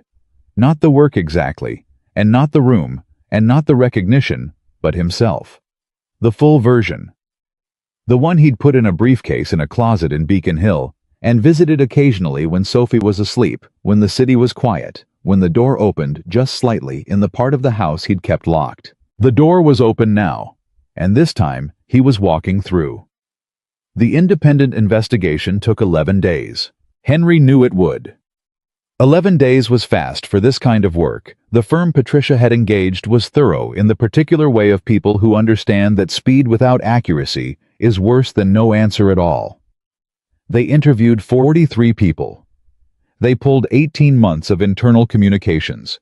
They reviewed the original breach assessment documentation, the legal opinion that had accompanied it, the security team's remediation logs, and the chain of communications between Richard Voss and 3 members of the data security team that turned out to be more revealing than anyone, including the investigators, had expected. Henry knew it would take 11 days because he'd seen investigations like this before.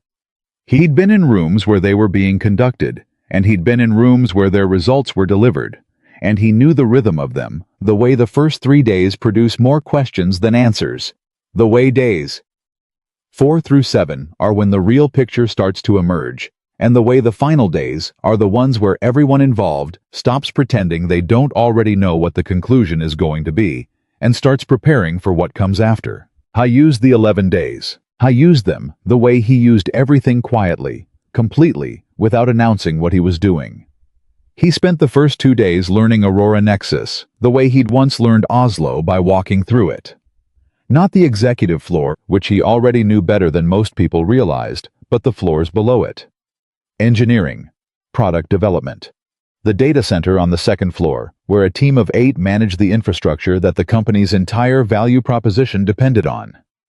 The Bellingham facility, which he drove up to on the 3rd day, and spent 4 hours in asking questions and listening to answers with the focused attention that the engineers there weren't accustomed to receiving from anyone above a certain pay grade. On the drive back from Bellingham alone in his car, Henry called Sophie.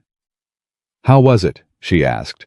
She was between classes eating something that sounded like chips. "Good," he said. "They're doing remarkable work up there. Things Emma's investors don't fully understand yet, which is going to change." "How are you?" Sophie said.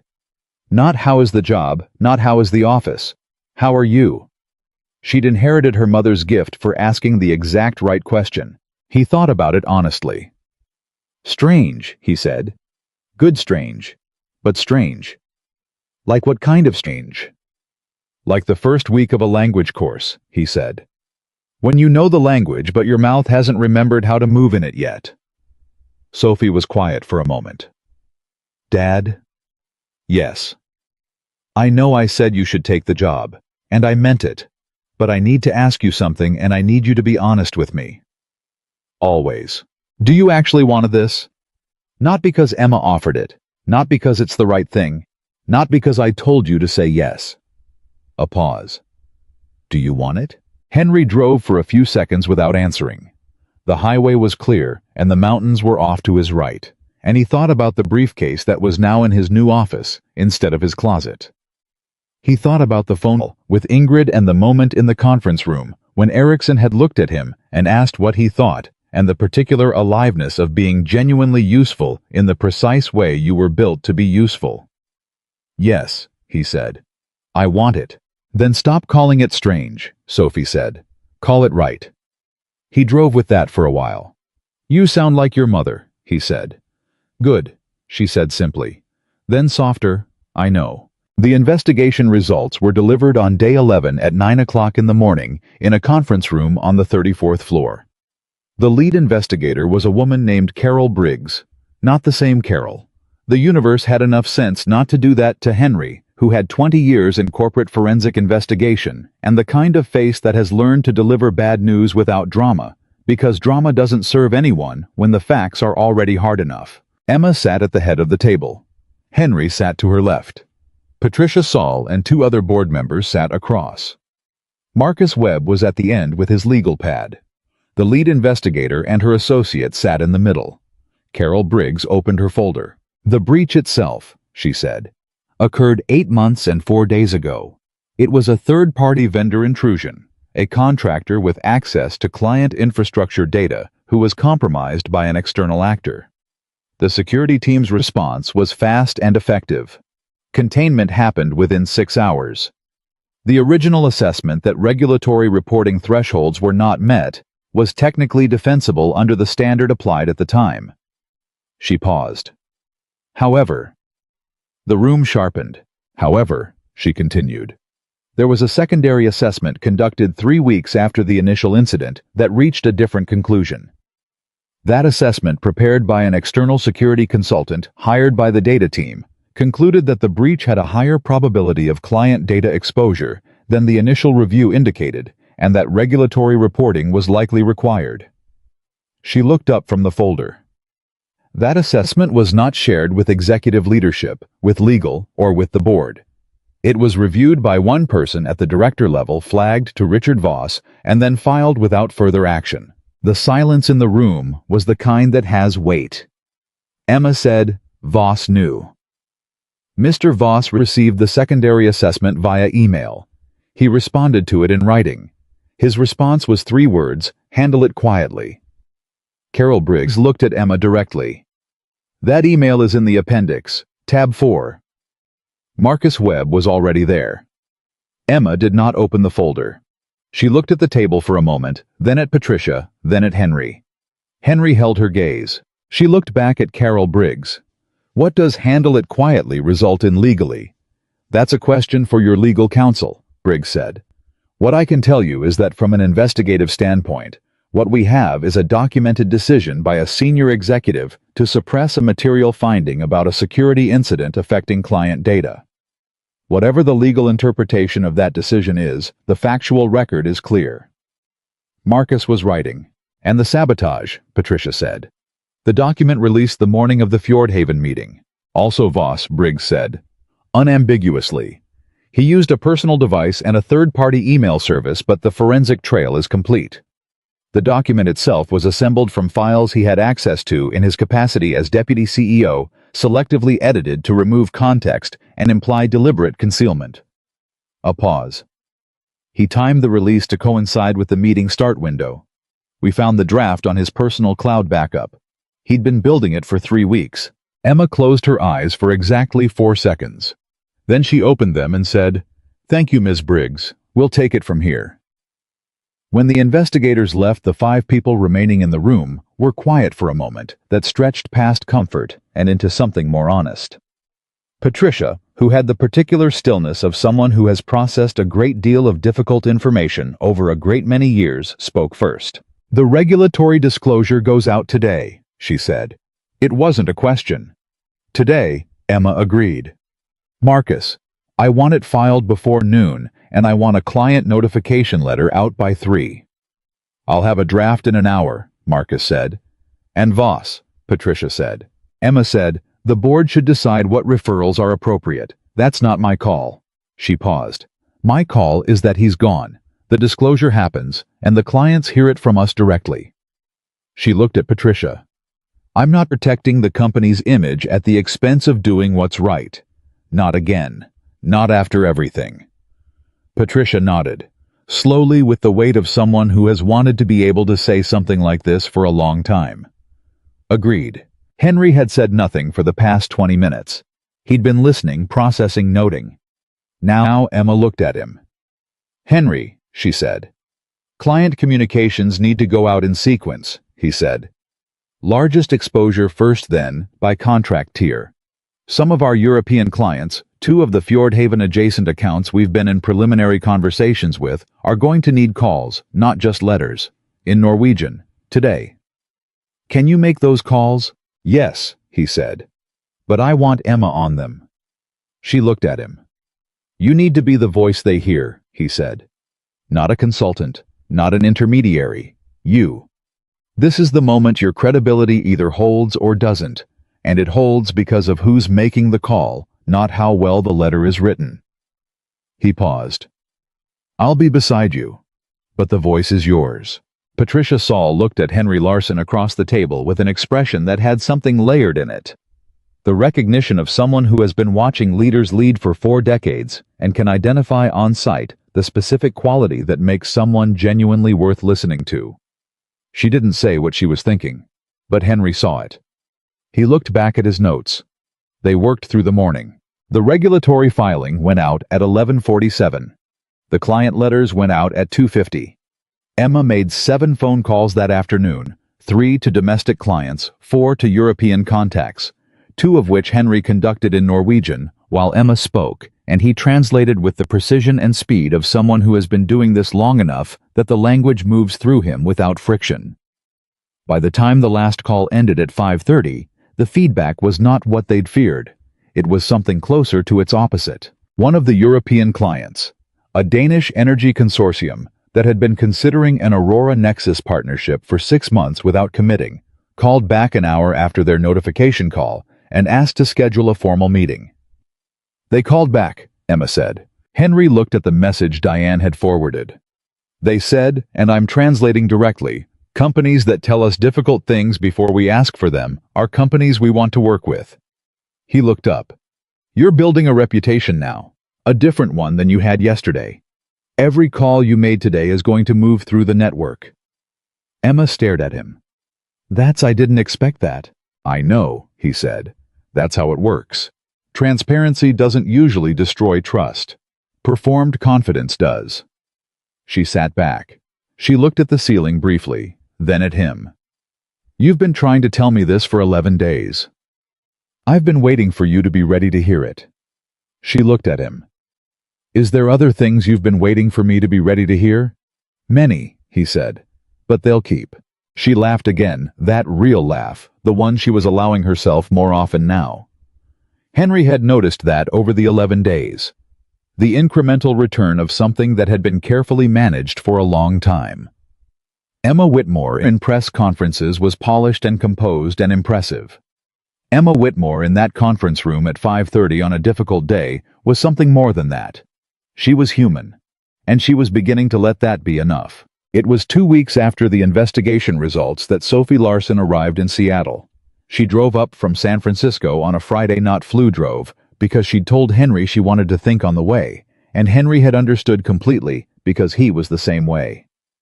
She pulled up to his apartment building in Beacon Hill at 2 in the afternoon in a car that was similar in vintage and useful life status to his old Civic, and she sat in it for a moment before getting out. Henry was waiting at the door. Sophie Larson was 23 years old and looked like what she was, a woman assembled from both parents with a specificity that was almost architectural. She had her mother's eyes, which Henry could still not look at directly for extended periods, without the particular ache that never fully goes away. She had his posture. She had something in the set of her jaw that was entirely her own, stubborn and warm. In equal measure, the combination that had been making him proud and exhausting him simultaneously since she was approximately 4. She got out of the car and walked to the door and hugged him. Not the quick, practiced hug of adult children greeting parents. The real kind. The kind that lasts long enough to mean something. He held on to her. Neither of them said anything for a moment. Then she pulled back and looked at him. She looked at him the way she'd learned to look at patients thoroughly, honestly, without flinching from what she saw. It was a look that her professors had told her was a rare gift. Henry knew she'd gotten it from her mother. You look different, she said. Same face, he said. Different face, she corrected. You look like... She searched for it. You look like you're awake. He nodded once. She picked up her bag. Show me the office, she said. And then I want to meet her. Emma had known Sophie was coming because Henry had mentioned it on Thursday briefly, in the way he mentioned things that were important without making a production of their importance. Emma had said she'd be in the office Saturday morning if Sophie wanted to stop by. Henry had passed this along. Sophie had said that worked. What Henry had not anticipated was that Emma would also be in the office when they arrived Saturday morning with Jamie Chen Priya Nair and 4 members of the European Partnerships team that Henry had been building over the past 2 weeks, all of whom were working because a Fjordhaven implementation timeline had been moved up, and nobody on Henry's team seemed to understand that weekends were an option for not working, which he suspected was something he had modeled for them without meaning to. Sophie walked onto the 34th floor and stood for a moment, taking in the quiet industry of it. But people at desks, multiple screens, the particular hum of concentrated effort. She looked at her father's name on the door of the corner office. She looked at it for a long time. "Dad," she said. "Yes." "Your name is on a door." "Names go on doors when you work in offices. That's fairly standard." "Don't," she said, but she was almost smiling. Emma came out of her own office and walked down the hall and extended her hand to Sophie with the directness that was simply how Emma moved through the world. "Sophie, I'm glad you came." Sophie shook it. She looked at Emma with the same thorough assessment she'd applied to Henry. Emma, to her credit, held it without flinching. She was built for being looked at squarely, even when it was uncomfortable. "You kept him for 4 years, Sophie said, without knowing who he was. Emma said yes. "How?" "I wasn't looking," Emma said. "I should have been." Sophie held her gaze for a moment. Then, "He was there, though. Every time you needed him. Even when you didn't know you needed him." "Yes," Emma said. "He was." "That's him," Sophie said. "That's exactly him." Something passed between the two women. Not an alliance exactly, and not a transaction. Something quieter and more durable than either.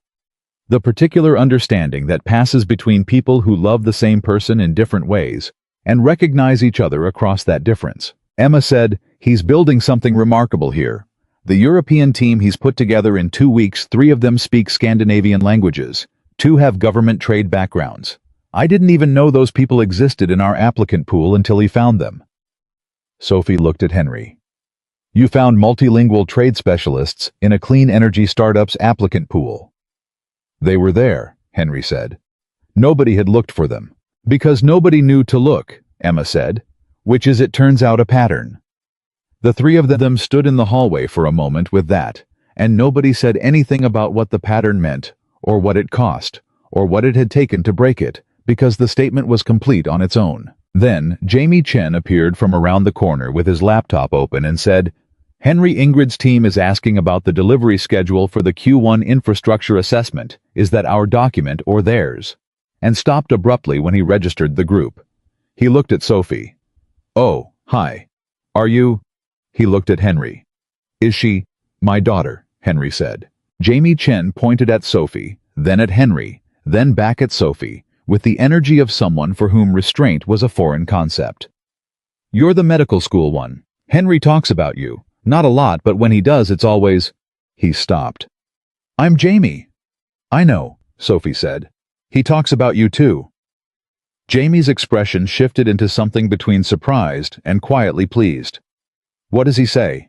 "That you're the best product developer he's seen in 20 years, and you need to stop sending emails at 1 in the morning. "Both true," Henry confirmed. Jamie nodded slowly, absorbing this. Then he turned back to his laptop. "Ingrid's thing. Our document or theirs?" "Ours," Henry said. "Tell them we'll have it Tuesday." Jamie retreated. Henry looked at Sophie. Sophie was watching the hallway where Jamie had disappeared with an expression that said she understood now, in a way she hadn't before, what her father had been doing for the past 2 weeks. Not just working. Building. The way he built everything, by seeing people, by knowing what they were capable of, by finding the right place for the right person, with the kind of patience that looks like stillness from the outside, but is actually its own kind of constant motion. "Dad," she said quietly. "Yes. I'm proud of you." Henry looked at her. Sophie Larson was not a person who deployed those words casually. She was precise and careful with language the way her father was, which meant that when she said something directly, she meant every syllable of it. He said, "I know." Then quieter, "Your mother would have liked this." Sophie nodded once quickly and looked at the window. Henry let her have a moment. Emma had gone still 2 steps away, and Henry was aware of her stillness, the particular quality of it, the way she was making herself unobtrusive, not out of discomfort, but out of respect. He had come to recognize this in her over the past weeks. The growing capacity for that. The way she was learning to make room. He appreciated it more than he'd said. The twist that nobody had seen coming arrived on a Tuesday. Not a crisis. Not a sabotage. Not a document designed to destroy something. It arrived quietly, the way the most significant things usually do, in the form of a phone call that came through to Henry's office at 10:47 in the morning from a number he didn't recognize with a Washington, D.C. area code. He answered it, "Mr. Larson." The voice was male, measured with the particular cadence of someone accustomed to institutional communication. "My name is David Okafor. I'm the Deputy Assistant Secretary for Energy at the Department of Commerce. I hope I'm not disturbing you."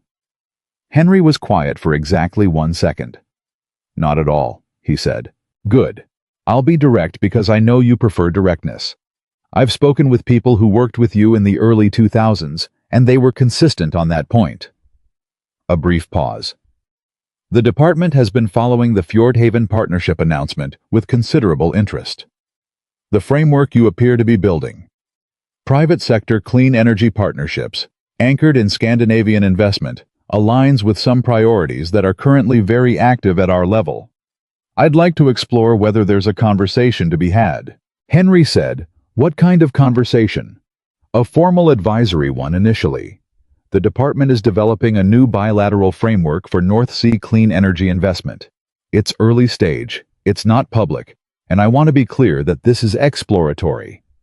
But we're looking for people who understand both the technical and the cultural dimensions of these partnerships at a level that is frankly rare." Another pause. "Your name came up multiple times." Henry looked at his desk. At the briefcase in the corner of his office, open, its contents in use. At the framed photo on the corner of his desk, Sophie at her first day of medical school, grinning at the camera with her white coat still perfectly pressed. He thought about what Sophie had said in the car. "Stop calling it strange, call it right." "I'm interested in the conversation," Henry said. "I'll need to discuss it with my employer." "Of course," Okafor said. "I expected nothing less. I'll send over a brief summary of the framework. No commitments at this stage, just a conversation." "Understood," Henry said. "I'll be in touch." He hung up. He sat at his desk for a moment. Then he stood up, walked down the hall, knocked twice on Emma's open door, and came in. She was on her laptop. She looked up. She read his face with the efficiency she'd been developing for the past several weeks. The ability to see him, which she was working at, the way she worked at everything completely determinedly, without half measures. "What happened?" she said. He told her. When he finished, she was quiet for a moment. Then, "The Department of Commerce." "Yes." "Wants you as an advisor." "Wants a conversation," he corrected. She looked at him. He could see her processing it, not selfishly, not calculating what it meant for the company before she calculated what it meant for him. He saw her choose the right order deliberately. "What do you want to do?" "I want to know what you think," he said. "I asked you first." He almost smiled. "I think it's worth a conversation. I think if there's a government framework being built around the kind of partnerships we're developing, having a presence in that conversation is good for Aurora Nexus and good for the sector." He paused. "And I think I've been away from that world for 25 years, and there's a part of me that—" He stopped. Emma waited. "That wants to be useful in all the ways I can be useful," he said. "Not one at a time. All of them." Emma looked at him steadily for a long moment. Then she said, "Henry, if this conversation leads to an advisory role, I want you to take it. I'll restructure your position here to accommodate it. We keep the European partnerships leadership. We add the advisory function. And if the two things reinforce each other, which from what you've just described, they will, then you're doing more good in both roles than you would in either one separately." She paused. "You don't have to choose between things anymore. That was a choice you made for Sophie, and Sophie is in her 3rd year of medical school and doing fine. You get to stop making that choice now." He looked at her. "I know," she said quietly. I'm still learning to say what I actually mean when I mean it, but I'm working on it. He nodded once. You're getting better at it. I am, she said. I had a good teacher. She looked back at her laptop. Call Okafor back, set up the meeting, and then come find me because we have an implementation call with Bergen at 2, and Ingrid has questions about the Q2 milestone structure that I'd rather have you answer. He stood up. Emma, he said. She looked up. Thank you, he said, for seeing me. She held his gaze. Thank you for being worth seeing, she said, and for waiting long enough for me to figure it out. The Fjordhaven partnership went fully operational 41 days after signing. The first joint project, a grid-scale storage installation in partnership with a Bergen municipality, broke ground in the spring. Emma flew to Norway for the ceremony. Henry went with her not as a driver, not as an interpreter, but as the person standing beside her. When Arne Eriksson shook her hand in front of a crowd of engineers and city officials and journalists, and said in Norwegian, "This is what it looks like when trust becomes something you can touch," Henry translated it for Emma in a low voice standing at her shoulder. She nodded. She already knew. The advisory role with the Department of Commerce became formal in March. Henry flew to Washington twice a month. He sat in rooms with people who had been trying for years to build the kind of international clean energy frameworks that the Fjordhaven Partnership was already demonstrating could work.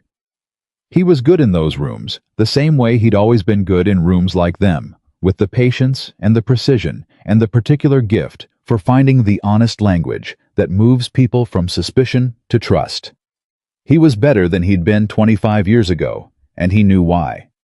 25 years of choosing presence over performance had given him something no government posting could have provided: the knowledge of what actually mattered when the rooms went quiet and the real conversation began. Sophie graduated from her third year and moved into her clinical rotations.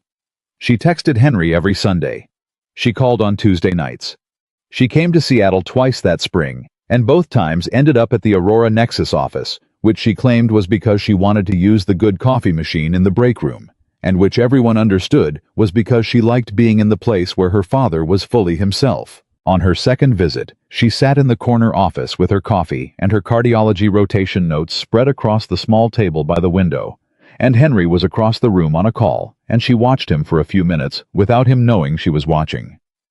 She watched the way he moved through the conversation, the ease of it, the authority of it, the way he listened as much as he spoke.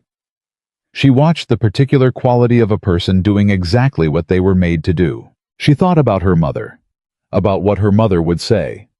She had a habit of doing this, asking her mother questions in her head, in the voice she still remembered perfectly, and then listening for the answer that came. Her mother would say, "Look at him." Sophie looked, and she understood something she hadn't fully understood before. Not intellectually, she'd known the facts of it for years, but in the deeper way that you understand things when you stop thinking about them and just see them. She understood that her father had not sacrificed himself. He had chosen. And there is a profound difference between those two things, because sacrifice implies a debt that can never be repaid, but a choice implies agency, and agency implies that the person making it believed clearly and without reservation that what they were choosing was worth it. Hai had believed she was worth it. She had always known that, but knowing it in her head and feeling it in the room where he was fully alive, in the room where the door was finally open and the version of himself he'd kept in a briefcase in the closet was sitting at a desk doing work that mattered, were two different things. She set down her coffee. "Dad," she said. He held up one finger to her one moment, finished his sentence on the call, wrapped it efficiently. Hung up. Looked at her. "What?" he said. "Nothing," she said. "I just wanted to say it." He looked at her. "I know that doesn't make sense," she said. "It makes sense," he said. She looked back at her notes. He went back to his laptop. The office was quiet in the particular way of places where important work is happening without drama. And neither of them said anything else for a while, because nothing else needed to be said. 3 months later, on a clear morning in early summer, Henry Larsson drove himself to work. He did this occasionally. Emma had stopped being surprised by it. The first time he'd shown up in the gray Civic, the old one still running the one he hadn't traded in, She'd come out to the garage to meet him and said, "Henry, you know we have parking for executive staff." And he'd said, "I know." And she'd said, "And you know I'm not going to fight you about it." And he'd said, "I know that too."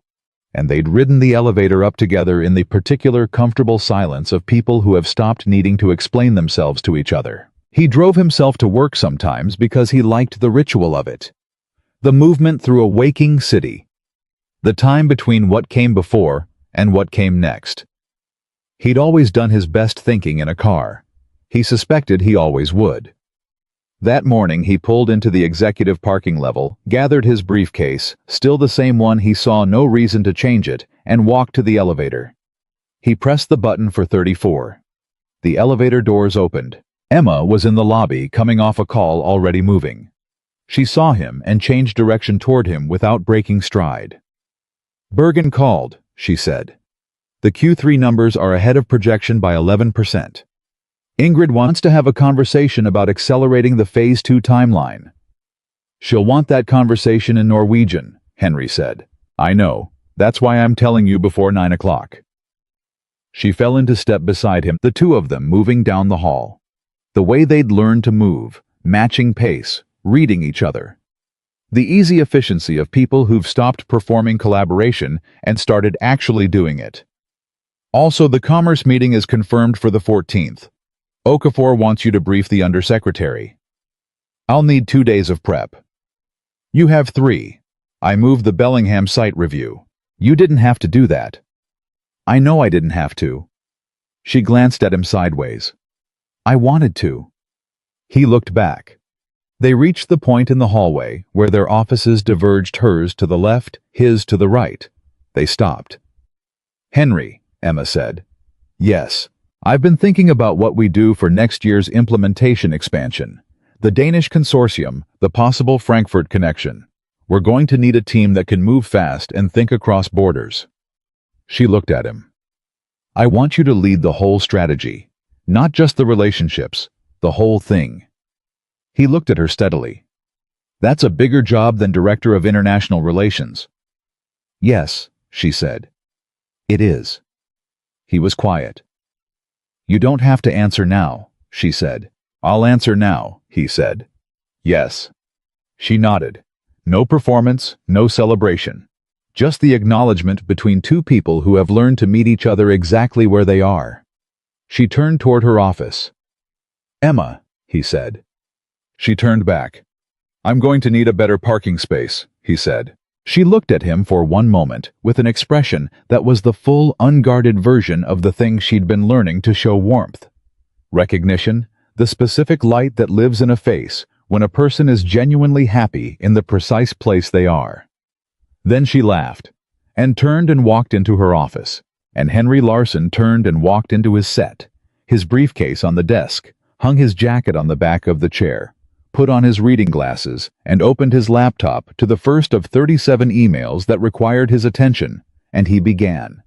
He was exactly where he was supposed to be, not because the road had been straight, and not because the door had opened easily, and not because anyone had looked up one morning and decided to finally see him. He was where he was supposed to be because he had done the work, all of it, the visible kind and the invisible kind, the kind that gets recognized and the kind that happens behind a panel of tinted glass with nobody watching. He had shown up. He had stayed. He had kept his hands on the wheel through every kind of weather, and he had waited with the patience of a man who understood that the right moment does not announce itself, but always eventually arrives. The work does not disappear when no one is watching it. The value does not diminish because no title carries it. The person behind the glass is still a person. And every single time you look past someone without seeing them, you are not just missing them. You are missing what they carry. Henry Larson had carried it for 16 years, and on a clear morning in early summer, in an office with his name on the door and his briefcase open and his daughter. 3 states south, doing the work she was born to do. The weight of all that carrying finally settled into something else entirely. It settled into everything he'd built. And that was more than enough. That was in the end everything.